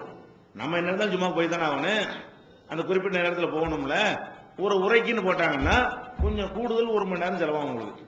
ஏன்னா நீங்க உங்க ஏரியாவில் தொழுதுக்கிட்டீங்கன்னா பிரயாணத்துக்கு ஒரு நேரம் தேவைப்படாது. அவர் உள்ள பயான் பண்ணி உள்ள போய்க்கலாம். ஆனா வேற ஏரியாவும் உங்களை போட்டு விட்டுருவாங்க. அதுக்காண்டி ஒரு 1/2 மணி நேரத்துக்கு முன்னாடி போக வேண்டி வரும். அதுக்காண்டி ரொம்ப பாரதூரமான தூரத்துக்குலாம் போட மாட்டாங்க. அப்படி உங்களுக்கு தூரமா போட்டால் தொழிலையெல்லாம் பார்க்க முடியாதுன்னு இருக்குமே. ஆனால் நீங்க சொல்லிடலாம், இந்த உள்ள போடுங்க, ஒரு மணி நேரத்துக்குள்ள போயிட்டு வர்ற மாதிரி, தொழுகை நேரத்துக்கு மொத்தம் 2 மணி நேரத்துக்குள்ள நாங்கள் போய்விட்டு வர்ற மாதிரி எங்களை போடுங்க, 3 மணி நேரத்துக்குள்ள போடுங்க. சுற்று வட்டாரத்தில் என்ன செய்வாங்க, ஜும்மாக்களுக்கு பயன்படுத்துவாங்க. மஸ்ட் ஜும்மாவுக்கு என்ன செய்யுங்க, அட்டன் பண்ண உரிமையோட கேட்கணும், கவனிக்காம கூட விட்டுருவாங்க. என்னை ஜும்மாவுக்கு போடுவது இல்லை, என்னை போடணும் என்று ஆர்வமா என்ன செய்யணும், அதை கேட்கணும், நன்மையை நாடி, பெருமைக்காக வேண்டி இல்லை. அதே மாதிரி வாரத்தில் ஒரு நாள் லீவு நாள் அப்படி ஒதுக்கிட்டோம். நம்ம என்னவா இருந்தாலும் ஒரு நாள் லீவு தான் விடுறோம், கடைக்கு லீவு விட்டுறோமா இல்லையா? அந்த மாதிரி லீவ் விட்டுட்டாங்கன்னு சொன்னா அதே மாதிரி நம்மளும் என்ன செய்யணும், வாரத்தில் ஒரு நாளை அது ஒதுக்குறதுனால நமக்கு பாதிக்காது. வாரத்தில் ஒரு நாளாவது எங்களை போட்டுக்கிறங்க. டெய்லி போட போவாதீங்க, அது முடியாது. டெய்லி போட்டா தொழிலை விட்டு கடையை விட்டு அதுக்கெல்லாம் அந்த தௌஹீத் ஜமாத் சொல்லவும் செய்யாது. விளங்காம சொன்னா கூட நீங்க என்ன செய்ய புரிய வச்சுட்டு வாரத்துல ஒரு நாள் போறேன், அல்லது ரொம்ப வாரத்துல ஒரு நாள் கூட போக முடியாதா, வாரத்துல ஒரு லீவு நாளை வந்து மனைவி மக்களோட சந்தோஷமா இருக்கிறதுக்கு வெளியிலே கூட்டிட்டு போறதுக்கு 2 வாரத்துக்கு கொண்டு போடுங்க. அப்படி வாரத்துக்கு கொண்டு முடியல என்ன செய்யுங்க, ஒரு வாரம் விட்டு ஒரு வாரம் என்னை ஞாயிற்றுக்கிழமைக்கு எங்கேயாவது போடுங்க அப்படின்னு அளவுக்காவது செய்யணும். உங்களுடைய நேரங்களை கவனித்து திட்டமிட்டு ஒரு உறுதிமொழியா நீங்க என்ன செய்யணும், எங்களை இந்த அளவுக்கு பயன்படுத்திக்கிறீங்கன்னு சொன்னா அந்த அளவுக்கு தான் ஜமாத்து பயன்படுத்திக்கிறோம். இது வந்து நீங்க என்ன செய்யணும், கவனத்துல கொள்ளணும். இஸ்லாத்தை குர்ஆன் மற்றும் ஹதீஸ் வாயிலாக அறிந்திட அழகிய இணையதளமான onlinepj.com என்ற இணையதளத்திலிருந்து எடுக்கப்பட்ட இஸ்லாம், அரசியல் மற்றும் சமூக கேள்விகளுக்கான பதில்களின் ஒரு தொகுப்பு. கொள்கை விளக்கம், தொழுகை, நோன்பு, ஜக்காத், ஹஜ், அரசியல் மற்றும் பொதுவான பதில்கள் உள்ளிட்ட சுமார் 300 கேள்விகளுக்கான பதில்கள் அடங்கிய இந்த புத்தகத்தின் விலை ரூபாய் 150 மட்டுமே. தமிழ்நாடு தௌஹீத் ஜமாத்தின் புதிய வெளியீடு, மாதம் ஒரு பிரசுரம், கட்டுரைகளின் தொகுப்பு, விலை ரூபாய் 120 மட்டும். கிடைக்கும் இடம் TNTJ வீடியோ விஷன், எண் 30, அரண்மனைக்காரன் தெரு, மண்ணடி, சென்னை 1. செல் 9500168989. TNTJ வீடியோ விஷனின் புதிய வெளியீடு PJ, லூஹா, MS, அல்தாஃபி, நாசர், ரஹ்மத்துல்லா ஆகியோர் உரையாற்றிய தொழுகையின் முக்கியத்துவங்கள், சட்டங்கள், செய்முறைகள் அடங்கிய ஒரு டிவிடியின் விலை 30 ரூபாய் மட்டுமே. அம்மாபட்டினம், அதிராம்பட்டினம், ராஜகிரி ஆகிய இடங்களில் நடைபெற்ற வரதட்சணை ஒழிப்பு மாநாடு ஒரு டிவிடியின் விலை 30 ரூபாய் மட்டுமே. புகை, மது, சூது, விபச்சாரம், வட்டி, வரதட்சணை தீமைகளுக்கு எதிராக ஆற்றிய உரை 6-in-1 டிவிடியில் ஒரு டிவிடியின் விலை 30 ரூபாய் மட்டுமே. கிடைக்கும் இடம் TNTJ வீடியோ விஷன், எண் 30, அரண்மனைக்காரன் தெரு, மண்ணடி, சென்னை 1. செல் 9500168989. அது போக இது எல்லாமே நீங்க பாத்தீங்கன்னா இந்த ஏஜ்ல தான் உங்களுக்கு ஏழும், ஒரு அளவுக்கு மேல ஏழாது, அப்புறம் வருத்தப்படுவோம். இப்ப நாமெல்லாம் இருக்கோம்னு வைங்களேன், நாங்களாம் அந்த காலத்துல வந்து ஒரு ஊருக்கு போறாங்க, பஸ் வசதிலாம் ஜாஸ்தி கிடையாது, இப்ப இருக்கிற மாதிரி ரோடுகள்லாம் கிடையாது. சின்ன ஒரு இப்ப 2 மணி நேரத்துல போற ஊருக்கெல்லாம் ஒரு நாள் செலவழிக்கணும். இன்னைக்கு உள்ள சாலை வசதிப்படி 2 மணி நேரத்துல போயிடலாம். அப்படிப்பட்ட ஊர்களுக்கு அந்த காலத்துல பிறந்தா என்ன செய்யணும், ஒரு நாள் ஃபுல்லா செலவழிக்கணும். 8 மணி நேரம் 10 மணி நேரம் போய்கிட்டு இருக்கணும், 3 பஸ் ஏறணும், 4 பஸ் மாறணும், இப்படிலாம் கஷ்டப்பட்டு என்ன செய்வோம். அப்படிலாம் போனா அது உடம்பு ஒத்துழைச்சிச்சு. இப்ப முடியுமா, அது மாதிரி முடியுதா, முடிய மாட்டேங்குது. அப்ப ஒரு அளவுக்கு தான் நம்ம என்ன செய்யணும், இதெல்லாம் வந்து இருக்கும் போதே அந்த காற்றுள்ள போது தூற்றிக்கொள்னு சொல்றாங்க இல்லையா, அந்த மாதிரி என்ன செய்யணும்னா இதெல்லாம் ஒரு அளவுக்கு தான் நமக்கு என்ன செய்யும் எடுக்கும், ஒரு அளவுக்கு மேல நம்மளால என்ன செய்ய முடியாது. அதே மாதிரி வந்து இப்ப எனக்கெல்லாம் முந்தி மாதிரி முடியல, நிகழ்ச்சிகளுக்கு போறதுக்கு பிரயாணம் பண்றதுக்கு ரொம்ப கஷ்டமா இருக்கிறது. ஆனா நம்ம அவ்வளவு கஷ்டம் பார்க்காம போயிருக்கணும், வெயில் பார்க்காம மழை பார்க்காம எல்லாத்தையும் எதையும் எதிர்பார்க்காம அடி உதவி கிடைக்கும்னாலும் என்ன செய்வோம், நம்ம வாட்டுக்கு ஏறி போயிட்டு இருந்தோம். அப்படியெல்லாம் இன்னைக்கு முடியல. அப்ப நீ என்ன செய்யணும், இது காலத்துக்கு நம்மளால இப்படி செய்ய முடியும் நினைக்காம இப்ப பருவத்தை பயிர் செய்யுங்கிற மாதிரி என்ன செய்யணும், இப்பவே நிறைய உங்களால் இயன்ற அளவுக்கு வந்து செய்து வயசான பிறகும் திரகாத்திரமா இருக்கிறவங்க இருக்கிறாங்க. அல்ல அந்த மாதிரி நம்மளை வைப்பானா இந்த மாதிரி வைப்பானு சொல்ல முடியாது, நம்மளை எந்த மாதிரி எல்லாம் வைப்பான்னு நமக்கு சொல்ல முடியாது. அதனால இப்ப இருக்கும் பொழுதே என்ன செய்யணும், அதையும் கவனத்தில் கொண்டு உங்களுடைய அந்த இந்த படிச்ச இதுல எந்த அளவுக்கு படிச்சிருக்கிறீங்களோ அதை வந்து நீங்க பயன்படுத்தி கொள்ளணும். 2 விஷயம் சொல்லியிருக்கு உங்களுக்கு. ஒன்னு எதிர்பார்க்க கூடாது, ஒண்ணு நீங்க நேரத்தை ஒதுக்கணுங்கிறது ஒண்ணு, 2 விஷயம் தான் சொல்லியிருக்கு. 3வது என்னன்னு கேட்டா, நம்ம வந்து சில சொந்தம் பந்தம் நட்புங்கிற ஒரு விஷயத்துல, குறிப்பா கல்யாணங்கள்ல, இதுல தௌஹீத் ஜமாத்துல டோட்டல் அடிபட்டுறாங்க. நம்ம பார்த்த வரைக்கும் எல்லாத்துலயும் கரெக்டா இருக்கிறாங்க. அவங்க வீட்டுல ஒரு மேரேஜ்னு வந்துருச்சுன்னு சொன்னா என்னவாயிடுது, அடிபட்டு போயிடுறாங்க. சொந்தக்காரங்களுடைய கல்யாணம் போது நீங்க போய் மார்க்கத்துக்கு மாற்றமா இருந்தாலும் அதுல போய் நீங்க கலந்துக்கிற வேண்டிய நிலை வந்துடும். அப்ப வெளிப்படையாக அதுல போய் நீங்க எதை நம்ம எதிர்க்கிறீங்களோ அதுல போய் கலந்துக்கிட்டீங்கன்னு சொன்னா அப்புறம் எப்படி உங்க சொல்லுக்கு வெயிட் இருக்கும். நீங்க நாளைக்கு அதை போய் கண்டிச்சு பேச போறீங்க, அதுல நீங்களே கலந்துக்கிட்டீங்கன்னா அதுக்கு வெயிட் இருக்காது. அப்ப நம்ம அதுல இந்த தாட்சணியம் பார்க்கறதுல என்ன செய்யக்கூடாது, அதை விட்டு சொந்த பந்தம் பார்க்கவே கூடாது. யாரா இருந்தாலும் நம்ம ஒரு நிலைப்பாட்டில் இருக்கிறோமா, அதனால எந்த பகை வந்தாலும் எந்த பிரச்சனை வந்தாலும் நம்ம தூரமா ஒதுங்கி இருந்து கொள்ளணும். இப்ப நான் புரிஞ்சுக்கொள்ள சொல்றதா இருந்தால், என் தம்பி கல்யாணம் மெட்ராஸ்ல, என் தம்பி மகளுக்கு கல்யாணம் பண்ணாங்க, நான் போகல. ஏன்னா மண்டபத்தில் பண்ணாங்க, சரியான முறையில் பண்ணல, பொண்ணு வீட்டில் விருந்து கொடுத்தாங்க, இது மார்க்கத்தில் இல்லை. நானும் போகல, என் பொண்டாட்டி பிள்ளைகள் போகல, என்னுடைய குடும்ப சொந்தம் வந்து யாருமே என்ன செய்யல, போகல. அதுக்கான சொந்தம் ஒன்றும் பாய்க்காது. அவங்க கஷ்டப்பட்டாங்கன்னா அவங்களோட தேவைகளுக்கு நம்ம பார்த்துக்குருவோம், அது ஒரு விஷயம். இதுல போய் நம்ம கலந்துக்கிட்டோம்னா என்னவாங்க, பெரிய பாதிப்பை ஏற்படுத்திடும். இப்ப கூட நாளைக்கு உள்ள இப்ப இன்னைக்கு நாங்க நாளைக்கு வெளியூருக்கு போறோம்னு சொன்னா அது கூட குடும்பத்தில் உள்ள ஒரு கல்யாணத்தை ஒட்டி டேட்டு கொடுத்தோம் சில ஊர்களுக்கு. குடும்பத்தில் ஒரு கல்யாணம், ஒய்ஃபுடைய தங்கச்சி பிள்ளைக்கு கல்யாணம், மகளுக்கு ஒய்ஃபுடைய தங்கச்சி மகளுக்கு கல்யாணம், எல்லாம் தகுதி முறையில்னு சொன்னாங்கன்னா அன்னைக்கு நம்ம என்ன செஞ்சோம், ஊர்லான்னு இருக்க போறோம்னு சொல்லி ஊருக்கு பக்கத்து ஊர்கள்ல நினைஞ்சோம் 3 டேட்டு கொடுத்தோம். ஆனா கல்யாணத்தில் என்ன செய்யறாங்க, கொஞ்சம் விருந்து பெருசா போடுறாங்க. இப்ப அதுக்கு போகலன்னு முடிவு பண்ணிட்டோம், நாங்க யாரும் போகல.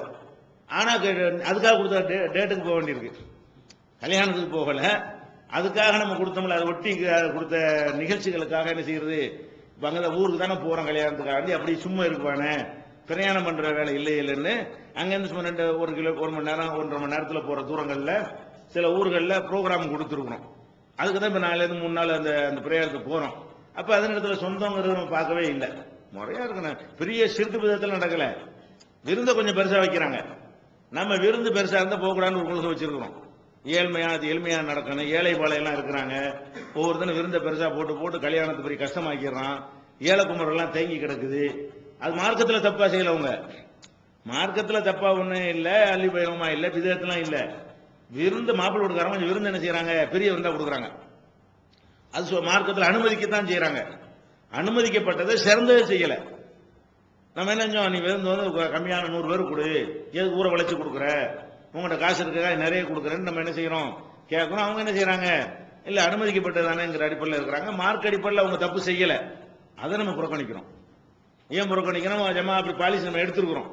எளிமையா திருமணத்துல தான் தாய்கள் கலந்துக்கிறேன்னு, பிரச்சாரம் கலந்துக்கிறேன், நம்ம கலந்துட்டு என்னவாயிரும், எளிமையான திருமணம் அவங்க வீட்டிலே நடந்துச்சு, அவங்க குடும்பத்தில் நடந்துச்சு, அதுல போய் கலந்துக்கிட்டாங்கன்னு சொன்னா என்னவாகும், அதோட அடிபட்டு போயிடும். அப்ப அந்த மாதிரியான ஒரு விஷயத்தை நீங்க என்ன செய்யணும், கவனத்தில் வைத்துக் கொள்ளணும். சொந்தம் பண்ண எதையுமே பார்க்காதீங்க. அதாவது எப்பவும் ஒரே மாதிரியா இருந்தா உங்களை கூட தப்பா நினைக்க மாட்டாங்க. இப்ப நான் போகலன்னு இதை வெறுக்கவே மாட்டாங்க. நான் போகல என்றாலும் சொந்தம் போயிருந்து நினைக்கிறீங்களா, சொந்தம்லாம் போகாது. ஏன், நம்ம இவங்களுக்காக செய்யறோம்னு உங்களுக்கு தெரியும். நீங்க இதே மாதிரி ஒண்ணுல கலந்துக்கிறாட்டி பகை வந்துடும். அதுக்கு மட்டும் போனீங்களே, இதுக்கு வரலன்னா பகையாயிரும். இவருக்கு எதுக்கு வரமாட்டாருப்பான்னு பகை வராது. இந்த மாதிரி இருந்தா வரமாட்டாருன்னு ஒரு பேரை எடுத்திருந்தீங்கன்னா, உங்க சொந்த கல்யாணத்தை நீங்க போகாட்டா கூட உங்க தம்பி உங்களை வெறுக்க மாட்டான், உங்க தங்கச்சி உங்களை வெறுக்காது, உங்க மாமா உங்களை வெறுக்க மாட்டாரு. ஏன், அது யாருன்னு நீங்க பார்க்க மாட்டீங்க. எதா இருந்தாலும் அப்படித்தான் நீங்க நடப்பீங்க. அதே நேரத்தில் ஒரு இடத்துல ஒருத்தன் வேண்டியவன் பணக்காரன் என்பதற்காக அப்படி தலையை காட்டிட்டு இன்னொருத்தனுக்கு போகலன்னு வைங்க, அப்பதான் பஞ்சாயத்து வரும். யாரு எல்லா இடத்துலயும் ஒரே மாதிரி நடக்கிறாங்களோ அவங்க அந்த கொள்கையை கடைப்பிடி. எனக்கெல்லாம் எங்க குடும்பத்துல வந்து நான் இப்படி நடந்தா நாங்க கலந்துக்கவே மாட்டோம். ஒரு ஆள் கூட எனக்கு பகை கிடையாது, ஒரு ஆள் கூட என்ன இல்ல பகை கிடையாது. பேச மாட்டோம்ல, கல்யாணத்துக்கு போட்டு பேச மாட்டாங்களே ஜென்மத்துக்கு, அந்த மாதிரிலாம் யாரும் இருக்க மாட்டாங்க. ஏன், அவர் கொள்கை சொல்றாரு, கொள்கை எப்படி நம்ம நடக்கல, நம்ம நடந்து இருக்கணும் அப்படின்னு விளங்கி கொள்வார்களே தவிர, இப்படித்தான் உங்களுக்கு ஏற்படும். சண்டை வரும், பகை வரும்னா யாருக்கு வரும்னா, நீங்க இடத்துக்கு தகுந்த மாதிரி மாறுறாங்க பாருங்க, அவங்களுக்கு வரும். எப்பவும் ஒரே மாதிரி இருக்கிற ஆளுக்கு என்ன செய்யாது, வராது. இந்த மாதிரி விஷயங்களை என்ன செய்யணும், ரொம்ப சபை பொது நிகழ்ச்சிகள், தனிப்பட்ட முறையில் உங்களுடைய வாழ்க்கை என்ன மாதிரி இருந்தாலும் மக்களுக்கு தெரியாது. இது ஒரு பொது சபையில மேடையில் நடக்கிற ஒரு நிகழ்ச்சி.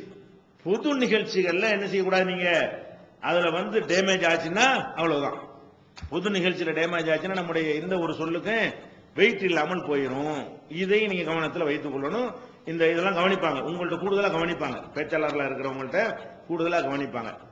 இது முக்கியமா 3 விஷயத்தை நீங்க என்ன செய்யணும், கடைபிடிக்கணும். அது போக இன்னும் சில லோக்கல் விஷயங்கள் சிலது இருக்குது. லோக்கல் விஷயம் என்னன்னு கேட்டா, நீங்க தாயின்னு வந்துடுறீங்க. நீங்க தாய் என்றாலும் ஒரு ஊர்ல இருப்பீங்க, ஒரு கிளையில இருப்பீங்க. அங்க ஒரு நிர்வாகம் இருக்கும். நிர்வாகம்னா நிர்வாகி தான் நிர்வாகம் பண்ணுவாரு. இதுக்குன்னு ஒரு தலைவர் செயலாளர்னு போட்டிருப்போம்ல, அவர் நிர்வாகம் பண்ணுவார். அதுல உங்களுக்கு பங்கு இருக்காது, ஏன் நீங்க நிர்வாகி இல்ல. நீங்க கூடுதல் பேசி வருவீங்களே தவிர, நீங்க உங்களுடைய கிளையில சில பேர் அப்படி இருக்கலாம், கிளை நிர்வாகிகள் மாவட்ட நிர்வாகிகள் வந்திருக்கலாம், அவங்கள கழிச்சிருங்க. நிர்வாகியா இல்லாம நிறைய பேர் வந்திருக்கிறீங்க. உங்களுக்கு வந்து அந்த கிளையில நீங்க தலைவரும் இல்ல, நீங்க செயலாளரும் இல்ல, நீங்க பொருளாளரும் இல்ல, மாவட்டத்தில் நீங்க எந்த பொறுப்பாளரும் இல்ல. அப்ப என்ன செய்வாங்கன்னா அவங்க ஒரு மசோரா பண்ணும்போது ஒரு முடிவு எடுப்பாங்க. உங்களுக்கு என்ன வரும், நம்ம எப்படி ஆளு, நம்ம எல்லா ஜும்மாவுக்கு பயன்படுத்திக்கிறாங்க, கூட்டத்துக்கு மட்டும் நம்மள போடுறாங்க, நம்மளை கேட்க மசோரா பண்றாங்க அப்படின்னு செய்தான் வந்து போடுவான். அது வரக்கூடாது. உங்களுக்கு நமக்கு ரைட்டே கிடையாது. நீங்க ஆசைப்பட்டு நிர்வாகத்துக்கு போயிருங்க. நீங்க ஆசைப்பட்ட மக்கள் தேர்ந்தெடுக்கிற மாதிரி என்ன செய்யுங்க. நிர்வாகம்ங்கிற ஒரு செட்டப். அதுல வந்து தகுதி, அதுல இருக்கிறவங்களுக்கு தான் தகுதி, மற்றவங்களுக்கு தகுதி இல்லைன்னு அர்த்தம் கிடையாது. நிர்வாகியா இருக்கிறவரை விட வெளியே உள்ளவங்க தகுதியானவங்க இருப்பாங்க. ஆனால் யார் பண்ணணும், அது சுமந்துக்கிட்டவங்க தானே பண்ண முடியும். இப்ப நாங்க 10 பேர் நிர்வாகி, எங்களுக்கு மட்டும்தான் நிர்வாகம் தெரியுமா? லட்சம் பேர் இருக்கான் தெரிஞ்சவன், அவ்வளவு பேரும் கூட முடியாது. யார் சுமக்க வர்றாங்களோ அவங்கள மக்கள் தேர்ந்தெடுக்கிறாங்களோ அவங்க தான் நிர்வாகம் பண்ண முடியும். இப்ப நாங்க 10 பேர் கூடுறதுனால நாங்க தான் உலகத்துல பயங்கர நிர்வாகின்னு அர்த்தமா? அப்படி கிடையாது. அது மத்தவங்க என்ன நினைச்சிடக்கூடாது, எங்களை கூப்பிடலையே உங்களை கூப்பிடலையே அப்படி நினைக்க கூடாது. அப்ப உங்களுக்கு இந்த ஈர்ப்பு வருது. நிறைய ஊர்கள்ல வந்து நம்ம தாயிகளுக்கு நிர்வாகிகளுக்கு தான் பஞ்சாயத்து, அதை தீர்க்கறதுக்கு தனியா மெனக்கட வேண்டி இருக்குது. தாயியா இருக்கிறவங்க என்ன செய்யறாங்க, அவங்க ஏதோ தங்களுக்கு ஒரு தனி உயர்வு இருப்பதாக அவங்க நினைச்சுக்கிறாங்க. நிர்வாகியா இருக்கிறவர் வந்து நிர்வாகி கீழே தானப்பா தாய், நான் தானே போன நிகழ்ச்சிக்கு போட வேண்டி இருக்கிறது, நான் தானே எல்லாம் ப்ரோக்ராம் போட வேண்டி இருக்கு, நான் சொல்றேன் நீங்க நான் தானே தலைவர் அப்படிங்கிறார் அவரு, நான் தானே எல்லா ஊருக்கும் பிரச்சாரம் பண்ணுங்கிறார் இவர். இப்படி வெளிப்படையா சொல்லாட்டா கூட இப்படி நினைக்கிறாங்க உள்ளுக்குள்ள. இப்படி நினைக்கும் போது என்ன ஆகுதுன்னா, ஒரு இப்படியே கொஞ்ச நாள் போகும்போது நம்மள ஏதோ மதிக்கல, இப்படி சைத்தான் இப்படி போடுவான், நம்மளை மதிக்கல, நம்ம எவ்வளவு பெரிய ஆளு, நம்ம அந்த ஊர்ல கூப்பிடுறோம், அந்த ஊர்ல கூப்பிடுறோம், உள்ளூர்ல இருக்கிறோம், நம்மளை கூப்பிட மாட்டேங்கிறாங்க, ஏன் கூப்பிடணுங்கிறேன். நீங்க நிர்வாகி இல்லைங்க, ஒரு செட்டப்னு இருக்கணுமா இல்லையா? அந்த செட்டப்ல நீங்க அடங்கினா தான் கூப்பிடுவாங்க. நிர்வாகியை நீங்க ஒரு ஆளா இருந்தீங்கன்னா கூப்பிடுவாங்க. ஏன்னா வரவு செலவு போக்குவரத்து பார்த்துட்டு இருக்கிறாங்க. சில விஷயங்கள் வந்து எல்லோருக்கும் தெரியக்கூடாது. சில விஷயங்களை வந்து நிர்வாகத்தில் செய்யக்கூடிய விஷயங்கள் நிர்வாக மட்டத்துக்கு தான் தெரியுமே தவிர, உதாரணமா நிர்வாகத்தில் இருக்குன்னு வைங்களேன், ஒரு கிளையில வந்து ஒரு 5 லட்ச ரூபாய் இருப்பு இருக்குது. இந்த 5 லட்ச ரூபாய் இருப்பு இருக்குங்கிறத வந்து எல்லாருக்கும் தெரியற மாதிரி வச்சுக்கிட்டாங்கன்னா, எனக்கு 10,000 தான் உனக்கு 10,000 தான் வந்துடும் எல்லாரும். இது வெளிப்படையா சொல்ல, உள்ளுக்குள்ள கணக்கு வச்சுக்கிறேன். அடுத்த ஒருத்தர் நிர்வாகத்துக்கு அவன்கிட்ட சொல்லணுமே தவிர, எங்கள்கிட்ட 5 லட்ச ரூபாய் இருப்பு இருக்கு, 5 லட்ச ரூபாய் நோட்டீஸ் வைக்கிற மாதிரி சொல்லிட்டு இருக்க முடியும். இதெல்லாம் என்ன செய்ய முடியாது. நிறைய தேவைகள் இருக்கு, கடன் இருக்குது, சிரமத்தில் இருக்கிறோன்னு தான் சில அப்படி காட்டிக்கிருவாங்க. அப்ப இது வந்து எல்லாருக்கும் எதுக்கு தெரியணும் என்று நினைத்து அவங்களுக்குள்ள நிர்வாகத்துக்குள்ள என்ன செய்வாங்க, மோசடி பிராடு நடந்தா கேட்கலாமே தவிர, நிர்வாகத்துக்குள்ள உள்ள விஷயங்கள் நடக்குமே. ஆனால் உங்களுக்கு என்ன வரக்கூடாது, நம்மளை கூப்பிடலன்னு நினைக்க கூடாது. நம்ம இவங்க கூப்பிடுறதுக்காண்ட நம்ம கத்துக்கிட்டோம், நம்ம தாயா இருக்கிறது இவங்க கூப்பிட்டு நம்மளை கண்ணியப்படுத்தணும் என்பதற்கா? கூட்டத்துக்கு போட்டா அவங்களா கூப்பிட்டு கண்ணியமா ஆலோசனை கேட்டாங்கன்னா கொடுங்க, கேட்டு வாங்கவே கூடாது. மரியாதை என்ன செய்யக்கூடாது, கேட்டு பெறுவதுக்கு பேர் மரியாதையா? அது மரியாதை கிடையாது. அவங்களா கூப்பிட்டு தான் ஆகணுங்கிற அளவுக்கு என்ன செய்யணும், உங்களுடைய நடவடிக்கைகள் மூலமா வந்து நீங்கள் வந்து சிறப்பழைப்பில் உட்கார்ந்துக்கிறங்க என்கிற சில நிர்வாகிகள் இப்படி நடக்கிறாங்க. சில தாயிகள் வந்து அவங்களுடைய நடப்புக்கு தகுந்தவாறு என்ன செய்யறாங்க, அந்த நிர்வாகிகளால் வந்து மதிக்கப்படுறாங்க. அப்ப நீங்க என்ன நினைக்க கூடாதுன்னு கேட்டா, நான் தாயி, அவர் நிர்வாகி, அவர் மார்க்கம் தெரியும், நான் மார்க்கத்தை கொஞ்சம் தெரிஞ்சிருக்கிறேன், அவரோட எனக்கு தானே தெரியும், என்னை கூப்பிடாம என்ன பண்றது என்று வந்துச்சு, அவ்வளவுதான். நீங்க உங்களுடைய எல்லா அமலும் அதுல அழிஞ்சு போயிடும். இந்த அந்த 3 பேர் அல்லா கூப்பிடுவாங்க, அதுல வந்துருவோம். எதுக்காக நீங்க படிச்சீங்க, எனக்கு இதை வச்சு எனக்கு ஒரு மரியாதை கிடைக்கணும், இதை வச்சு நிர்வாகத்தில் என்னை கேட்கணும், அப்ப அந்த ஆலிமத்திக்கு நரகத்தில் போட சொல்லுவானே, அந்த கேட்டகிரில இது தள்ளணும். அதனால நீங்க என்ன செய்யணும், நீங்க ஒரு வியாபாரினா வியாபாரியா இருந்துக்கிறங்க, கூட்டத்துக்கு போச்சுன்னா கூட்டத்துக்கு போங்க, பேசிட்டு வந்து பழையபடி நீங்க வியாபாரி ஏறீங்க. நிர்வாகத்தில் என்ன வரவு என்ன செலவு என்பதை வந்து உங்களுக்கு சுமந்து கொள்றதுக்கு சக்தியும் ஆர்வமும் இருந்தால் நிர்வாகியா மக்கள் தேர்ந்தெடுக்கும் போது அதுலயும் வந்துருங்க. நிர்வாகிக்கும் தாயா இருங்க, தப்பு கிடையாது. நிர்வாகியா இருந்து கொண்டு அந்த சீட்ல உட்கார்ந்து கொண்டுதான் அதை வந்து ஆசைப்படணுமே தவிர, இப்ப சென்ற பீரியட் நான் வந்து நிர்வாகத்தில் இல்ல, சென்ற 3 ஆண்டுகள் நம்ம என்ன செய்யல, நிர்வாகத்தில் இல்ல. நான் என்ன வரவும் நான் கேட்க மாட்டேன், என்ன செலவுன்னு கேட்க மாட்டேன், வரக்கூட மாட்டேன். அவங்களா என்கிட்ட ஆலோசனை கேட்டா என்ன செய்வேன், சொல்லுவேன், இதுக்கு என்ன செய்யலாம், அப்படி பிரச்சனை வந்திருக்குது அப்படின்னு. ஒரு பெரிய நிர்வாகிகள் கசமசா வந்துருச்சுன்னு சொன்னா சிறப்பு ஆலோசனை கொஞ்சம் வாங்கன்னு கூப்பிடுவாங்க. அப்படி ஒரு தடவை 2 தடவை வந்திருப்பனே தவிர, நம்ம 3 வருஷ காலமும் நம்ம என்ன செய்யல, எதுலையும் தலையிடல. ஏன் தலையிடல, நம்ம சுமக்கல. சுமக்கிறவங்க செய்வாங்க, நம்ம சுமக்காதல நான் தான் இருந்தவன், நான் முன்னாடி இருந்தவன் சொல்லிட்டு நம்ம ஏன் தேவையில்லாத போட்டு நம்ம எல்லாம் கேட்பானா, நம்ம ஏன் தேவையில்லாத ஒண்ணு சுமக்கணும். நிர்வாக சம்பந்தமா எனக்கு எதுவுமே தெரியாத அளவுக்கு நான் 3 ஆண்டு இருந்துக்கிட்டேன். அப்ப நம்ம அதே இந்த மாதிரியான ஒரு தன்மை நம்ம எல்லாத்தையும் வந்துருச்சுன்னா ஒரு பஞ்சாயத்தே கிடையாது. இது ஒரு பதவிக்கு இப்படி வந்துரு செய்தான் செய்வான். மக்கள் வளர வளர அதிகமான சொத்துக்கள் சேர சேர அதிகமான மக்களுக்கு பின்னாடி திரள நமக்கு அது ஒரு செல்வாக்கு கிடைக்குமா, அதுல மரியாதை கிடைக்கும். என்ன சொல்ல போனா பணத்துக்காக கூட ஆலிம்சா வந்து நரகத்துக்கு போகல, பேர விரும்பினதுக்கு தான் போனான். ஆலிம்சாவை நரகத்துல போடுவானா அல்ல. அதுல அந்த சம்பவத்துல என்ன வருது, ஆலிம் என்று எல்லாரும் சொல்லணும், அதுதான் பெரிய டேஞ்சர். நீங்க காசு பணத்துக்கு அடிமையாவதோட எதுல அடிமையாயிருவீங்க, இதுல ஆயிருவீங்க, அதுக்கு அர்த்தம் இருக்குது. அதனால உங்களுக்கு என்ன வரக்கூடாது, நீங்க எந்த ஊருக்கு போனாலும் ஒரு நிர்வாகத்தின் கீழே நம்ம இருக்கிறோம்னா நிர்வாகத்தின் கீழே இருந்துடணும். அவரை நீங்க எல்லாம் சேர்ந்து எல்லாருமா சேர்ந்து அதிகமான மக்கள் ஒருவரை தலைவரை தேர்ந்தெடுத்துட்டாங்க, அவர் தான் தலைவர். செயலாளர் தேர்ந்தெடுத்தாங்க, அவர் தான் செயலாளர். சரியில்லையா மக்களை கூட்டி மாத்துங்க. ஆளு சரியில்லைன்னு நினைச்சீங்க, மக்களை கூட்டி மாத்துங்க. அப்ப உங்களை வந்து அதுல ஆர்வப்பட ஆளா இருந்தீங்கன்னா நீங்க தேர்ந்தெடுத்தாங்கன்னா நீங்க அதை ஏத்துக்கிறங்க. இது வேணா நமக்கு நம்ம பயானோட்டம் நிப்பாட்டிக்கிறங்க, அது பெட்ரு உங்களுக்கு. நான் என்ன சொல்றேன், காலத்துக்கு அது சிறந்தது. இப்ப நான் ஊருக்கு தொண்டிக்கு போறேன்னு சொன்னா எங்க ஊர்லயே ஒரு கிளை இருக்கிறது, நான் தலையிடவே மாட்டேன். கிளையில போய் என்ன நடக்குது இதுன்னு கேட்க மாட்டேங்க. அந்த கிளையில ஒரு நிர்வாகம் இருக்குது, நம்ம கிளைக்கு நம்ம நிர்வாகி கிடையாது. நம்ம அந்த ஊருக்கு போனா உறுப்பினர், சொந்த ஊருக்கு போனா நம்ம ஒரு உறுப்பினர், அதுக்குன்னு ஒரு தலைவன் இருக்கான், அதுக்குன்னு ஒரு செயலாளர் இருக்கான், அவங்க தான் மசோரா பண்ணுவாங்க. நம்ம போய்கிட்டு இது அங்க வை இது எங்க வைந்து நம்ம என்ன செய்ய மாட்டோம், சொல்ல மாட்டோம். கேட்பாங்க, என்ன செய்வாங்க, இந்த கட்டுமான பணி இருக்கு, இது நல்லா இருக்கா, என்ன செய்யலாம், ஆலோசனை கேட்டா சொன்னா அதுக்கு மரியாதை. கேட்டு சொன்னாதான், மார்க்கத்தை தான் கேட்காம சொல்லணும். ஆலோசனை எல்லாம் கேட்டா சொல்லுங்க, மார்க்க விஷயத்தை கேட்காமலே சொல்லுங்க. இந்த ஆலோசனை உலக நிர்வாக விஷயத்துக்குன்னா கேட்டு சொன்னீங்கன்னா தான் அந்த ஆலோசனைக்கு மரியாதை. இல்லைன்னு என்ன செய்வாங்க, ஆனா எங்களுக்கு தெரியுங்க, நேற்று தெரியும், நாங்களும் கஷ்டப்பட்டு இருக்கோமா, டக்குன்னு புசுக்கு நமக்கு போயிடும். நம்ம உள்ளுக்குள்ள நினைப்பாங்க, வெளிப்பட சொல்லியும் போடுவான்.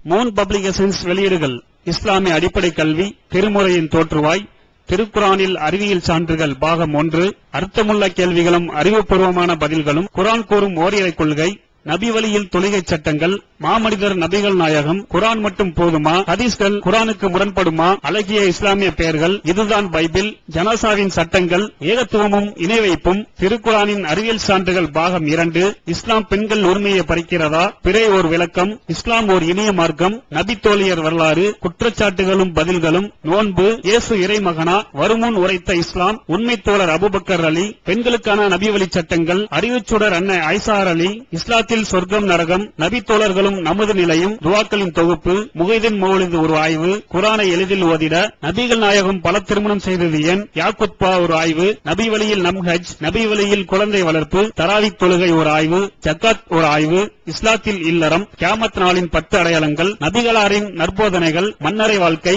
பைபிளில் நபிகள் நாயகம், இஸ்லாத்தின் பார்வையில் பில்லி சூனியம், தர்கா வழிபாடு, நபிகளாரின் இறுதி நாட்கள், இஸ்லாமிய கொள்கை, சரியான ஹதீஸ்களும் தவறான ஹதீஸ்களும், சந்திக்கும் வேளையில் கொள்கை விளக்கம், பேய் பிசாசு உண்டா, கற்பனை கதைகள், நவீன பிரச்சனைகளும் தீர்வுகளும், தப்லிக் தாகலின் தொகுப்பு, சுபகான மௌலிது ஒரு ஆய்வு, மனிதனுக்கேற்ற மார்க்கம், நேர்ச்சையும் சத்தியமும், மனனம் செய்வோம், விளக்கப்பட்ட உணவுகள், அர்த்தமுல்லா இஸ்லாம், குர்பானியின் சட்டங்கள், தொழுகை, இஸ்லாத்தின் பார்வையில் கனவுகள், இஸ்லாமிய திருமணம், இறைவனிடம் கையேந்துங்கள், மீராஜும் அதன் படிப்பினைகளும், வேதம் கொடுக்கப்பட்டோர் யார், மற்றும் prophet Mohammed the greatest man மற்றும் டிஎன்டிஜே மார்க்க அறிஞர்கள் உரையாற்றிய CD டிவிடிகள் கிடைக்கும் இடம் மூன் பப்ளிகேஷன் 83/3 மூர்தரு முதல் மாடி மண்ணடி சென்னை 1. Phone number 65690810.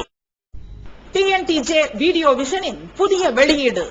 சகோதரர் பிஜே அவர்கள் உரையாற்றிய குரான் ஹதீஸை ஆய்வு செய்து பின்பற்றுவோம் 2 டிவிடி ரூபாய் 60 மட்டுமே. மன அழுத்தத்திற்கான தீர்வு, மன உறுதி, உறுதியான நம்பிக்கை, குழப்பம் ஏற்படும் போது இவை அனைத்தும் ஒரே டிவிடியில் விலை ரூபாய் 30 மட்டுமே. மனித குலத்திற்கு இஸ்லாம் வழங்கிய நன்மைகள் 4 டிவிடிகளாக விலை ரூபாய் 120 மட்டுமே. கூரியர் செலவு தனி. ஒப்பந்தங்களும் வாக்குறுதிகளும் 10 வார ஜும்மா உரையின் தொகுப்பு ஒரு டிவிடியாக விலை ரூபாய் 30 மட்டுமே. கூரியர் செலவு தனி. மற்றும் 1000க்கும் மேற்பட்ட தலைப்புகள் கிடைக்கும் இடம் டிஎன்டிஜே வீடியோ விஷன் நம்பர் 30 அரமனைக்காரன் தெரு மண்ணடி சென்னை 1.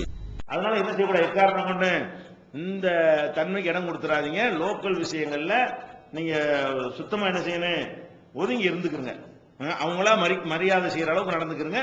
அதனால எதுக்கு கூப்பிடுறாங்களோ இதுக்கு போங்க. நேற்று அதை கூப்பிடல, இதுக்கு ஏன் கூப்பிட்டு கூடாது. அவங்க தேவையானது கூப்பிடுவாங்க, தேவையில்லாத விட்டுருவாங்க. ஒரு முக்கியமான ஒரு மசோரா நீங்க அதுக்கு தேவையில்லைன்னு நினைச்சிருப்பாங்க, அதுக்கு உங்களை கூப்பிடுறதுக்கு மாட்டாங்க. இன்னொரு மசோரா ஒரு நிகழ்ச்சி பொதுக்கூட்டம் நடத்த வேண்டியிருக்கும், நீங்க தாயா இருக்கனால உங்களுக்கு சில விஷயங்கள் தெரியும், அது கூப்பிட்டுருப்பாங்க. போன வாரம் நடத்தும் கூப்பிடல, இது கூப்பிடுறீங்களோ அப்படிங்க கூடாது. போன வாரம் நீங்க தேவையில்லை நினைச்சா அங்க கூப்பிடல, இப்ப நீங்க தேவைன்னு நினைக்கிறா கூப்பிடுவான். இதெல்லாம் நிர்வாகி பண்ண என்னதான் அர்த்தங்கிறேன். நிர்வாகின்னு ஒரு ஆளை தேர்ந்தெடுக்கிறதுக்கு என்னதான் அர்த்தம்? அது மக்கள் தேர்ந்தெடுத்து நிர்வாகின்னு பொறுப்புல இருக்கிறவருக்கு மற்றவங்களுக்கு வித்தியாசம் வேணுமா இல்லையா? அதனால இந்த சைத்தானுக்கு மட்டும் இடம் கொடுத்துறாதீங்க. எக்காரணம் ஒண்ணு என்ன செய்யக்கூடாது, லோக்கல்ல இது வராட்டி உங்களோட அமல் வீணாகாது. இது வந்துச்சு பிரச்சாரம் அமல் எல்லாம் நாசமா போய் இவ்வளவு கஷ்டப்பட்டு கோழி முட்டை தான். அப்ப நம்ம அந்த கோழி முட்டை ஆகாமல் இருப்பதற்கு என்ன செய்யணும்? எந்த எதிர்பார்ப்பும் இருக்கும் வாட்டுக்கு நம்ம வந்த மாட்டா இங்க இருந்து போனோம்னு அப்படி ஒரு ஃபீலிங் உங்களுக்கு உண்டாகும். இப்ப நம்ம போகும்போது என்ன வரேன், நம்மளை கத்துக்கிட்டோம், ஒரு மாசத்துல நம்ம தெரிஞ்சிருக்கீங்களா, ஓரளவுக்கு தெரிஞ்சிருக்கீங்க, பிராக்டிஸ் பண்ணிருக்கீங்கல்ல, அப்ப போய் இறங்கணும்னு என்ன வரேன், அப்படிமா நம்ம வித்தியாசமா நடப்போம். இறங்கணும்னே என்ன செய்வோம், வேற ஆளுமா நடக்கக்கூடாது, சாதாரணமாவே நடந்து கொண்டிருக்கணும். இதுதான் முக்கியமாக கவனிக்கணும். அடுத்து என்னன்னு கேட்டா இன்னொரு விஷயம் இருக்கிறது. என்னன்னு இது முக்கியமா எல்லார்ட்டையும் வரணும். எந்த ஒரு மனிதனா இருந்தாலும் சாவுற வரைக்கும் படிக்கக்கூடியவன் தான். படிச்சு முடிச்சவன் யாருமே கிடையாது. படிச்சு முடிச்சவன் என்ன இல்ல, நீங்க தெரிஞ்சிருக்கிறீங்கன்னா அவனை விட கொஞ்சம் கூட தெரிஞ்சிருக்கிறீங்கன்னு அர்த்தம். தெரிய வேண்டியது லட்சம் இருக்குது. நீங்க ஒண்ணு தெரிஞ்சிட்டீங்கன்னா உனக்கு தெரிய வேண்டிய எவ்வளவு இருக்கு, 1,00,000 இருக்கிறது. இப்ப நாங்களும் தெரிய வேண்டியது நிறைய இருக்குன்னு நினைக்கிறதுனால தான் வண்டி ஓடிக்கிட்டு இருக்கிறோம். இன்னமும் தேடிக்கிட்டு இருக்கிறோம், இன்னமும் ஆய்வு பண்ணிட்டு இருக்கிறோம், இன்னமும் என்ன செய்யறோம், முந்தி சொன்னது சரியா பிந்தி சொன்னது சரியாங்கிற அளவுக்கு தேடிக்கொண்டு இருக்கிறோம். முடிஞ்சிருச்சுன்னு சொல்ல முடியுமா? படிக்க வேண்டிய எல்லாத்தையும் நான் படித்து முடித்து விட்டேன்னு ஒருத்தனுக்கு சொல்ல முடியுமா? ஒருத்தன் சொல்ல முடியாது. எல்லாரும் மாணவர்களா தான் இருக்கும். அப்ப நீங்க என்ன செய்யணும்னு கேட்டா, நம்ம இதனுடைய அடிப்படையை உங்களுக்கு போட்டு தந்திருக்கிறோம். என்ன தந்திருக்கிறோம்? இந்த அடிப்படையான விஷயங்களை சொல்லி தந்துட்டோம். இதை வைத்துக் கொண்டு நீங்கள் தேடணும். இனிமே தான் தேடணும். இன்னும் நம்ம நிறைய படிக்கணும். பிரச்சாரத்துக்கு நேரத்தை ஒதுக்குறதுக்கு மாதிரி என்ன செய்யணும், படிக்க நேரம் ஒதுக்கணும். படிக்கிறதுக்கான நம்ம டிவி ப்ரோக்ராம் போடுறாங்க, அதை சுன்னத் ஜமாத் தான் பார்க்கறாங்க, நம்மால் பார்க்கறது கிடையாது. யார் பார்க்கறா? இந்த டிவி ப்ரோக்ராம் தான் செலவில்லாமல் அது வருது. என்ன நினைச்சுக்கிறாங்க, தெரிஞ்சதானே சொல்ல போறாங்க. இப்படி உங்களுக்கு என்ன நினைப்பு, தெரிஞ்சதானே சொல்ல போறாங்க. தெரிஞ்சது தான் சொல்லுவாங்க. இருக்கிற குர்ஆன் இவ்வளவுதானே இருக்குது, அதையே திருப்பி திருப்பி சொன்ன தெரிஞ்சதுதான் வரும். தெரியாத உண்டாக்கிய சொல்ல முடியும். நம்ம சொல்லக்கூடியலாம் என்னவா தான் இருக்கேன், தெரிஞ்சதா தான் இருக்கும். தெரிஞ்சதையே திருப்பி திருப்பி கேட்டால் உறுதியாகுமா இல்லையா? தெரிஞ்சதுலயே ஒரு தெரியாத விஷயம் கலந்துருக்குமா இல்லையா? அப்படிங்கிறதுக்காக வேண்டி என்ன செய்யறது இல்ல, நிகழ்ச்சிகளை நம்ம வார டெய்லி போடுறோம், ப்ரோக்ராம் போடுறோம். அதை பார்த்தோம்னு சொன்னா அதுல என்னென்ன சொல்றாங்க, என்ன மாதிரி சொல்றாங்க, இதுல என்னென்ன ஆதாரங்களை வைக்கிறாங்க, அதையெல்லாம் நம்ம நோட் பண்ணிக்கிட்டோம்னா நம்முடைய இல்மு வளரும். நீங்க சொல்லி தந்தது ஒரு மாசத்துல சின்ன சின்ன நேரம் ஒதுக்கி தந்திருக்கிறாங்க. அப்ப உங்களுக்கு டெய்லி அதை மார்க்கத்தை அறிந்து கொள்வதற்கு உங்களுக்கு வாய்ப்பு இருக்கிறது. அதை நம்ம செய்யணும். அதே மாதிரி சீடிகள்லாம் எல்லா தலைப்புலையும் என்ன இருக்கு, சீடி இருக்கிறது. ஒவ்வொரு நேரத்தில் போட்டு என்ன செய்யலாம், கேட்டுக்கொண்டிருப்பதன் மூலமாகவும் நீங்க நிறைய அறிந்து கொள்றதுக்கு வாய்ப்பு இருக்கிறது. ஆன்லைன் PJ.comல நிறைய மார்க்க சம்பந்தமான அந்த துறை இருந்தால், அந்த டெக்னாலஜி உங்களுக்கு தெரிஞ்சு இருந்துச்சுன்னு சொன்னா அந்த விஷயத்திலையும் என்ன செய்யலாம், டெய்லி என்னென்ன அப்டேட் பண்றாங்க, என்னென்ன விஷயங்களை புதுசா போட்டிருக்கிறாங்கன்னு சொல்லி பழசு புதுசெல்லாம் சேர்த்து படிச்சுக்கிட்டு வந்தீங்கன்னு சொன்னா அதுலயும் உங்களுக்கு என்ன வரும், நிறைய நாலேஜ் கிடைக்கும். அதே மாதிரி நூல்கள் எவ்வளவோ நூல்கள் இருக்குது வந்திருக்குது. அனைத்து நூல்களையும் படிச்சுட்டா கூட ரிப்பீட் இன்னொரு தடவை படிக்கணும். முதல் தடவை படிக்கும்போது கிடைத்ததை விட இன்னொரு தடவை படிக்கும்போது கூடுதல் அதில் ஒரு விளக்கம் கிடைக்கும். மூணாவது தடவை படிக்கும்போது அதில் வேற ஒரு பாயிண்ட் கிடைக்கும். நாலாவது தடவை படிக்கும் குர்ஆனை எல்லாம் திருப்பி திருப்பி என்ன செய்யணும், ஸ்டார்டிங்ல இருந்து கடைசி வரைக்கும் ஒரு முறை வச்சு என்ன செய்யணும், ஒரு நாளைக்கு 5 பக்கமாவது படிக்கணும், சிந்திச்சு படிக்கணும், கவனத்தோட படிக்கணும்னு சொல்லி படிச்சுட்டு வந்தீங்கன்னா இந்த குர்ஆன் ஒரு புகாரி வச்சுக்கிறேன், வேற ரொம்ப போட வேண்டியது இல்லை. குர்ஆன்ல ஒரு 5 பக்கம், புகாரில ஒரு 5 பக்கம். இதுக்கு நேரம் எவ்வளவு ஆக போகுது? இப்படி நீங்க ஒதுக்கிட்டு இருந்தாலே டெய்லி நீங்க கத்துக்கிட்டு இருக்கிறீங்கன்னு அர்த்தம். அப்பதான் நீங்க பயான்ல புது புது விஷயங்கள் சொல்ல முடியும். பயான்ல என்ன சொல்ல முடியும், இப்படி காப்பி எடுத்த சொல்லாம, இந்த சொல்லி தந்த ஒரு 10 விஷயத்தை மட்டும் சொல்லாம நீங்க ஒரு புகார்ல ஒரு இதையும் நம்ம சேர்த்துக்கலாம், நல்ல பாயிண்ட் இருக்கு இதுல அப்படின்னு அதை ஃபிட் பண்ணிக்கிட்டீங்கன்னு சொன்னா மக்களுக்கு என்ன செய்யும், செய்திகள்லாம் நிறைய சொல்ல முடியும். அப்ப படிக்கிறத மௌத்தார் வரைக்கும் நிப்பாட்டக்கூடாது. படிக்கிறத பொறுத்த வரைக்கும் சாவுற வரைக்கும் படிச்சு கொண்டே தான் இருக்கணும். இப்ப நான் எல்லாம் படிக்கிறதுக்கு அவ்வளவு நேரம் ஒதுக்குவேன். எனக்கு நான் ஒதுக்குற நேரங்கள்ல படிக்கிறதுக்கு ஒதுக்குற நேரம் தான் அதிகம். உங்களுக்கு சொல்லித்தர இந்த மாதிரி ஒதுக்குறதை விட இதை விட்டு போனா கம்ப்யூட்டர்லாம் உட்காந்துருப்போம். கம்ப்யூட்டர்ல உட்காந்து என்ன செய்வோம், சாப்பிட்டு அந்த அதிசயில போட்டுக்கிட்டு அது என்ன இது என்னன்னு தேடிக்கொண்டு அப்படியே இப்ப ஆய்வு பண்ணிக்கிட்டே உட்காந்துக்கிட்டு இருக்கிறோம். அது படிக்கிறது தானே. புஸ்தகமா இருக்கிற காலத்துல புஸ்தகமா படிச்சாங்க, சாப்ட்வேர் காலத்துல அந்த மாதிரி படிக்கிறோம். அப்ப நீங்க படிக்கிறத முடிவுக்கு விட்டது என்று நினைத்தீர்களேயானால் அவ்வளவுதான், அந்த இருக்கிறது தான். இது ஒரு மாசத்துக்கு வண்டி ஓடும். அப்புறம் திரும்பி திரும்பி அதே சொல்றாருன்றாங்க. ஒரு மாதம் பயான் பண்றவன செய்வான், அவர் அனுப்பாதீங்க அதையே திருப்பி திருப்பி சொல்றாருன்றான். ஏன்? அவ்வளவு சரக்கு வந்து நீங்க அதிகரிக்கணுமா இல்லையா? ஒரு பெட்டிக்கடை மாதிரி ஒரு தகப்பனார் உங்களுக்கு வச்சு கொடுத்தாருன்னு சொன்னா அதையே வச்சிருந்தா பெட்டிக்கடை தான் போறோம். அது என்ன செய்யணும்? அதை சரக்கை ஏற்றி அதிகமாக்கி புது புது வாடிக்கையாளர் உண்டாக்கி வியாபாரத்தை பெருக்கணுமா இல்லையா? அந்த மாதிரி நீங்க என்ன செய்யணும்னு கேட்டா படிச்சுக்கிட்டே இருக்கணும். இது வந்து படிக்க தூண்டுறதுக்கு தான் இந்த பாடம். உங்களை ஆலிமாக்குவதற்கோ பெரிய விற்பனராக்குறதுக்கெல்லாம் கிடையாது. படிக்கிறதுக்கு இந்த புத்தகத்தை நீ படிச்சுக்கிறீங்க, அவ்வளவுதான். அது இதை வச்சு அந்த கிரகிச்சு சிந்திச்சுக்கிறீங்க. இந்த மாதிரி என்ன செய்யுங்கன்னா குர்ஆனை கண்டிப்பா நீங்க படிக்கணும். டெய்லி 5 பக்கமாவது என்ன செய்யணும்? படிக்கணும். அர்த்தத்தோட படிச்சு சும்மா படிக்காம கொஞ்சம் யோசிச்சு இந்த வசனத்துல என்ன இருக்கு, இந்த வசனம் என்ன இருக்குன்னு படிச்சு பாருங்க. யோசனோட படிச்சீங்கன்னு சொன்னா இல்மு அது பாட்டு பெருகிக்கிட்டே இருக்கும். இல்மு என்ன செய்யும்? ரொம்ப அதிகரிச்சுக்கிட்டே இருக்கும். அது மாதிரி ஹதீஸ்ல புகாரி மட்டும் வச்சுக்கிறேங்க. எத்தனை இதுக்கு செலவு பண்றீங்க? ஆளுக்கு ஒரு புகாரி ஒரு 1வது வால்யூம் மட்டும் வாங்கிக்கிறேங்க. இப்போதைக்கு முடியாட்டி என்ன செய்யுங்க? 7 வால்யூம் வாங்குறதுக்கு 2000-3000 ரூபாய் வேணும்னு சொன்னா ஒரே ஒரு வால்யூம் வாங்கி வச்சுக்கிறோம். அந்த ஒரு வால்யூம் என்ன புகாரியை பொறுத்த வரைக்கும் ரிப்பீட் தான் நிறைய வருது. ஒரு வால்யூமே வாங்கினாலும் எல்லாமே என்ன செய்யும்? ஓரளவுக்கு கிடைச்சி போயிடும். அது இதுல உள்ளதான் திருப்பி ஒரு ஹதீஸ் 10 ரூபாய் 15 ரூபாய் போடுவார் அவரு. அதனால எல்லாம் வாங்க முடியாது. கூட என்ன செய்யுங்க? ஒரு ஃபர்ஸ்ட் வால்யூம் வாங்கி வச்சுக்கிறங்க. அப்புறம் நல்லா தந்தான் ரெஃபரன்ஸுக்காக வேண்டி தெரிந்தா எல்லாத்தையும் கூட என்ன செய்யுங்க? வாங்க முடிஞ்சா வாங்கிக்கிறங்க. அப்படி அதுல ஒண்ணு வச்சுக்கிட்டு படிச்சுக்கிட்டு இருந்தாலேயே எங்கேயோ போயிடும், நாலேஜ் எங்கேயும் அதிகமாகி போயிடும். அது மாதிரி நம்மள்ட்ட இல்லைன்னா லைப்ரரி நூலகங்கள்ல போய் என்ன செய்யணும்? படிக்கணும். அது மாதிரி இந்த காலத்துல வந்து இந்த இது கூட தேவை கிடையாது உங்களுக்கு. சிடிலாம் கூட சிடி பிளேயர் டிவி எல்லாம் கிடையாது. இருக்கிற மொபைல் நம்ம என்ன செய்ய முடியும்? பார்க்க முடியும். MP3 மாத்தி வச்சுட்டு கேட்டுட்டே இருக்கலாமே.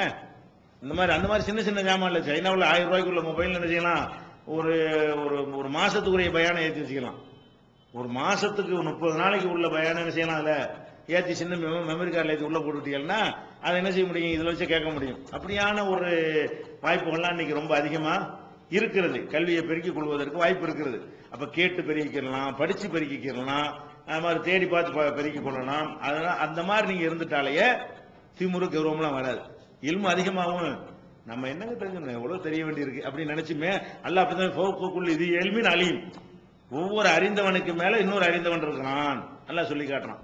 நீங்க ஏதோ உங்க ஊருக்கு போய் போன வகையில் அவனோட நீங்க கொஞ்சம் அறிஞ்சவங்களா இருக்கிறீங்க. உங்களுக்கு மேல ரொம்ப இருக்கிறான், அதுக்கு என்ன செய்வீங்க? உங்களுக்கு கீழே இருக்கிற மாதிரி என்ன செய்யறான்? உங்களுக்கு மேலையும் நிறைய இருக்கானா இல்லையா? அப்போ யாரா இருந்தாலும் அவனுக்கு மேல ஒருத்தர் இருக்கிறான்.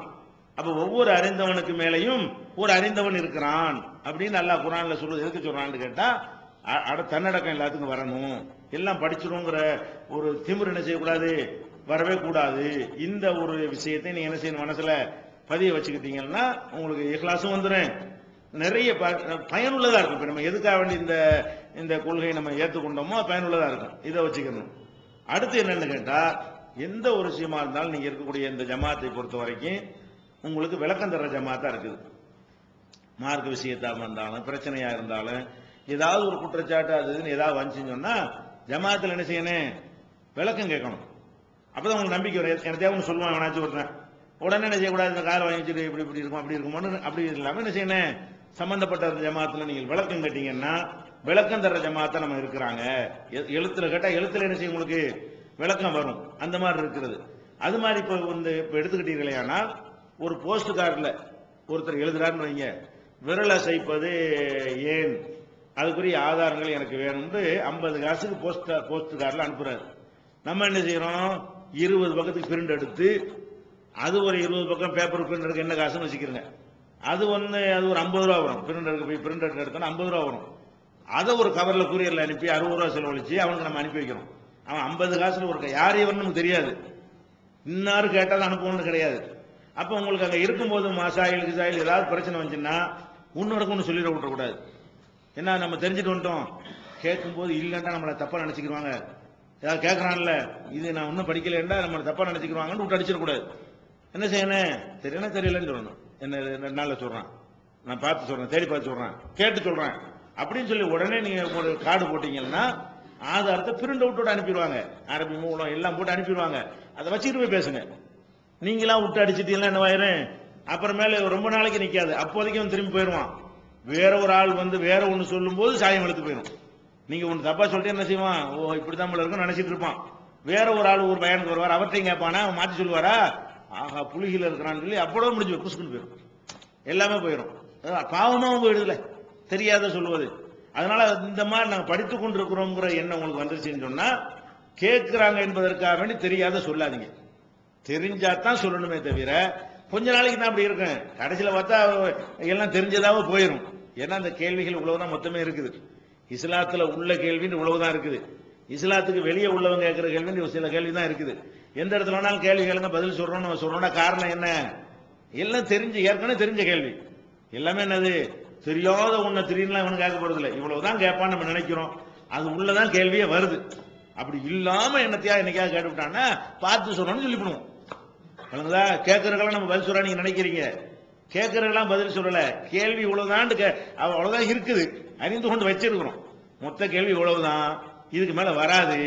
இதை முஸ்லீம் கேட்டா இதுதான் கேட்பான், காபீர் கேட்டா இதுதான் கேட்பான், இதை தாண்டி வராதுன்னு நம்ம கணக்கு பண்ணிருக்கோம்ல. அது உள்ளேயே அடங்கிறது எல்லாமே.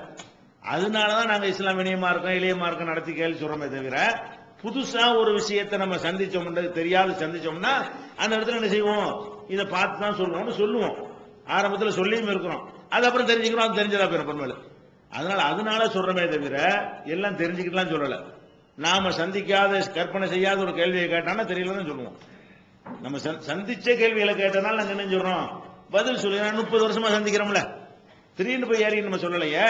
30 ஆண்டுகளாக பல மேடைகளை பார்த்து பல கேள்விகளை சந்திச்சு பலரோட பழகி பல நூல்களை, எதிரிகள் எழுதக்கூடிய நூல்களை வாசிச்சு அவன் என்னென்ன நமக்கு எதிராக வைக்கும் எல்லாம் அறிந்து கொண்ட காரணத்தினால் சிலதுக்கு சொல்றமே தவிர இதுல இல்லாம ஒருத்தர் புதுசா ஒண்ணு கேட்டான்னு வைங்க, நம்மளும் பார்த்து சொல்றோம் தான் சொல்லுவோம், தேடி சொல்லணும் தான் சொல்லுவோம். ஏன்னா எல்லாம் தெரிஞ்சவங்க யாரும் கிடையாது. அப்ப அந்த மாதிரியான ஒரு அடிப்படையில் நீங்க என்ன செய்யணும்? உங்களை தயார்படுத்தி கொள்ளணும். எல்லாம் தெரிஞ்சவங்க நம்ம இல்ல, பத்துவா கொடுத்துறாதீங்க. தயவு செய்து அவசரப்பட்டு பத்துவா கொடுத்துறாதீங்க. மார்க்க மசாயில்கள் விஷயத்துல, அகீதா விஷயத்துல நீங்க அடிச்சு பத்துவா கொடுக்கலாம். கொள்கை விஷயத்துல அது ஒரே தர்காவுக்கு போகக்கூடாதுன்னு அடிச்சு ஷிர்க்குக்கு அப்புறம் தட்டி விட்டுறலாம். இந்த இபாதத்து இந்த விஷயங்களை பொறுத்த வரைக்கும் சைகான ஹதீஸ் இருக்கு, லைஃபான ஹதீஸ் இருக்குது, மாற்றப்பட்டது இருக்கு, பின்னாடி வந்தது இருக்கு, முன்னாடி வந்தது இருக்கு. ஒரு விஷயத்தை 2 விதமா வரும், 2 இணைத்து ஒரு கருத்துக்கு வர்றது இருக்குது. அந்த மாதிரியான நுணுக்கங்கள்லாம் இருக்கிற காரணத்தினால அவசரப்பட்டு நீங்க நினைச்சிடக்கூடாது, பத்துவா கொடுக்காதீங்க. அதாவது தேடிக்கொண்டே இருக்கணும், அவசரப்பட்டு பத்துவா கொடுக்க கூடாது. இதெல்லாம் நீங்க என்ன செய்யணும்? அந்த படிச்சுட்டு போன பிறகு நீங்கள் கை கொள்ள வேண்டிய முக்கியமான சில தன்மைகள், இவைகளை நீங்கள் கருத்தில் கொண்டு செயல்பட்டீர்களேயானால் அப்ப நம்ம அறிவை நீங்க வளர்த்துக்கிட்டு இருப்பீங்க, நன்மை அதிகமாகிக்கிட்டு இருக்கு. ஈகோ பிரச்சனை, லோக்கல் பஞ்சாயத்தும் வராது. தாய்கள் கூப்பிட்டு அவன் கிளையில இருந்து கம்ப்ளைண்ட் வரும், இப்படி நல்லா இருந்தாரு, நல்லா கிளை போயிட்டு இருந்துச்சு, இந்த 1 மாசம் வந்தாரு, வந்தா ஒரே குடைச்சல் தாங்க இல்ல, அப்படி வருது. போன பிறகு அந்த ஒரு ஆளை பத்தி வருது கம்ப்ளைண்ட். எப்படி நல்லா ஜமாத்துல இறங்கி என்ன வேண்டாலும் செஞ்சுக்கிட்டு இருந்தாரு, இந்த 1 மாசம் இங்க வந்த பிறகு அவர் எப்படி மாறிட்டாரு, தாங்க முடியல குடைச்சல், எங்கேயாவது வெளியூருக்கு அவரை மாத்தி விட்டுருங்க. இப்படி வரலாமா? ஒரு ஊர்ல இருந்து கடிதம் வந்துச்சுன்னா அப்ப நம்ம என்னத்தை கத்துருக்கிறோம்? நம்ம நடந்தா நம்ம என்ன கத்துருக்கிறோம்? அப்ப நம்ம சாதாரண உலகத்தை கத்துக்கல, நம்ம நிர்வாகத்தை கத்துக்கல, சிஸ்டத்தை கத்துக்கல, இந்த மாதிரியான ஒரு அடிப்படையெல்லாம் இருக்கிறது. அதனால இப்ப நீங்க இந்த சொன்ன இந்த விஷயங்கள் நிறைய சொல்ல வேண்டி இருக்கிறது. இப்ப நம்ம சொன்ன இந்த விஷயங்கள் போதும். நீங்க நிறைய கத்துக்கிறதுக்குரிய வாய்ப்பை அது பயன்படுத்திக்கணும். கத்துக்கிறோம்னா நீங்க இல்ல, நீங்க என்ன செய்யல, தெரிந்து கொள்ள வேண்டிய விஷயத்துல ஒரு கடுகளவு தெரிஞ்சிருக்கிறீங்க, அவ்வளவுதான் நம்ம சொல்லி தந்திருக்கணும். நீங்க தான் அந்த மலையளவுக்கு என்ன செய்யணும்? பெருக்கணும். பெருக்கிறதுக்குரிய ஆர்வத்தை உங்களுக்கு விதைச்சிருக்கிறோம், அந்த வழியை உங்களுக்கு சொல்லி தந்திருக்கணும். இதை கவனத்துல கொண்டு இந்த மாதிரி சுயமரியாதையோடையும், யார்ட்டையும் கையேந்தாமலையும், பெருமையை நாடாமலையும், நம்மளை முன்னிறுத்திக் கொள்ளாமலையும், தேவையற்ற விஷயங்கள்ல மூக்க நுழைக்காமலையும், தவறான பத்துவாக்களை கொடுக்காமலையும், எப்பவுமே படித்துக் கொண்டிருக்கக்கூடியவர்களாகவும், குடும்பத்தை மறக்காதவர்களாகவும் இந்த மாதிரி விஷயங்களை நீங்கள் பேணி நடந்துகிட்டீங்கன்னா அவர் வீட்டுல என்ன செய்வாங்க? இந்த ஆள் போனாரா, என்னாச்சும் தெரியல, வந்து குடும்பத்தை கவனிப்பாரா, தப்லீக் மாதிரி போயிடுவாரான்னு பயந்துடக்கூடாது. அங்கே எந்த வித மாற்றம் இருக்கக்கூடாது. இதுலயும் மாற்றம், அதுலயும் ரொம்ப பேலன்ஸா போகணும். தௌஹீதுனால பேலன்ஸ் தானே. தௌஹீதுனா எல்லாம் கடவுள்னு சொல்லிடக்கூடாது, கடவுள் இல்லைன்னு சொல்லிடக்கூடாது. ரெண்டுக்கு நடுவுல கரெக்டா நின்று என்ன செய்யணும்? ஒரு இறைவன் தான் இருக்கிறான்னு போறோம்ல, அதுவே ஒரு பேலன்ஸா தான் நம்ம என்ன செய்யறோம்? கொண்டு போயிட்டு இருக்கிறோம். அப்ப இதை உணர்ந்து நடக்கக்கூடிய நல்லவர்களா நீங்களாம் இருக்கணும். தமிழ்நாடு தௌஹீத் ஜமாத்தின் இஸ்லாமிய அழைப்பு பணி. தமிழ்நாடு தௌஹீத் ஜமாத்தின் ஏராளமான பணிகளில் மிக முக்கியமான பணி பிற மத மக்களுக்கு இஸ்லாத்தை எடுத்துச் சொல்வதாகும். இஸ்லாம் தீவிரவாதத்தை ஆதரிக்கிறதா, பெண்ணடிமைத்தனத்தை ஆதரிக்கிறதா, பலதார மனத்தை ஆதரிப்பது ஏன் என்பன போன்ற எண்ணற்ற சந்தேகங்களுக்கு விடையாக இஸ்லாம் ஓர் இனிய மார்க்கம் எனும் நேரடி கேள்வி பதில் நிகழ்ச்சிகள், இஸ்லாத்தையும் முஸ்லிம்களையும் பற்றிய தவறான எண்ணங்களை களையும் இந்நிகழ்ச்சி தமிழகமெங்கும் நூற்றுக்கணக்கில் நடத்தப்பட்டு வருகின்றன. இந்நிகழ்ச்சி பிற மாநிலங்களிலும் வெளிநாடுகளிலும் நடந்து வருகின்றன. இது போன்ற நிகழ்ச்சியின் மூலம் ஏராளமானோர் இஸ்லாத்தை தழுவி வருகின்றனர். இது மட்டுமல்லாது இஸ்லாத்தை அறிந்து கொள்ள விரும்பும் பிறமத மக்கள் ஒரு அஞ்சல் அட்டை அனுப்பினால் போதும், திருக்குரான் மொழிபெயர்ப்புகள், இஸ்லாமிய நூல்கள் மற்றும் பல ஆடியோ வீடியோ சிடிக்கள் என இலவசமாக அனுப்பி வைக்கப்படுகின்றன. மனிதனுக்கேற்ற மார்க்கம் இஸ்லாம் மட்டுமே என்பதை நிரூபித்திட பிற மத அறிஞர்களுடன் பல்வேறு விவாதங்கள், புதியதாக இஸ்லாத்தை ஏற்றுக்கொண்டவர்களுக்காக சேலத்தில் ஆண்களுக்கும் பெண்களுக்கும் என தனித்தனி பயிற்சி மையங்கள், இஸ்லாத்தை தழுவியதை அதிகாரப்பூர்வமாக்கும் அபிடவிட், கெசட்டில் பெயர் மாற்றம், கத்னா செய்தல் மற்றும் பயிற்சிக்கு தேவையான திருக்குரான் மொழிபெயர்ப்புகளுடன் கூடிய பாட நூல்கள், உணவு, உடை, தங்கும் இடம், மருத்துவம் என இன்னும் பல அத்தியாவசிய பொருட்களை இப்பயிற்சி மையத்தில் வழங்குவதுடன் பயிற்சி மையத்திற்கு வருவதற்கும் பயிற்சி முடிந்து செல்வதற்கும் போக்குவரத்து செலவுகள், இவை அனைத்தும் முற்றிலும் இலவசமாகவே வழங்கப்பட்டு வருகின்றன. எந்த வெளிநாட்டு அரசிடமிருந்தோ அல்லது எந்த வெளிநாட்டு நிறுவனங்களிடமிருந்தோ உதவிகளை பெறுவதில்லை என்பதை கொள்கையாக கொண்டுள்ளது தமிழ்நாடு தௌஹீத் ஜமாத். எனவே மறுமையில் மகத்தான கூலியை பெற்றுத்தரும் இந்த அரிய பணிக்கு உங்களது ஜகாத் மற்றும் நன்கொடைகளை வாரி வழங்குவீர். உங்களது நன்கொடைகளை டிடியாகவோ செக்காகவோ மணி ஆர்டராகவோ அனுப்பலாம். டிடி அனுப்புபவர்கள் தமிழ்நாடு தௌஹீத் ஜமாஅத் வங்கி கணக்கு எண் 7827274827 இந்தியன் வங்கி மண்ணடி கிளை என்ற பெயரில் எடுத்து அனுப்ப வேண்டிய முகவரி தமிழ்நாடு தௌஹீத் ஜமாஅத் மாநில தலைமையகம் 30 அரண்மனைக்காரன் தெரு, மண்ணடி, சென்னை 1. போன் 044252152226.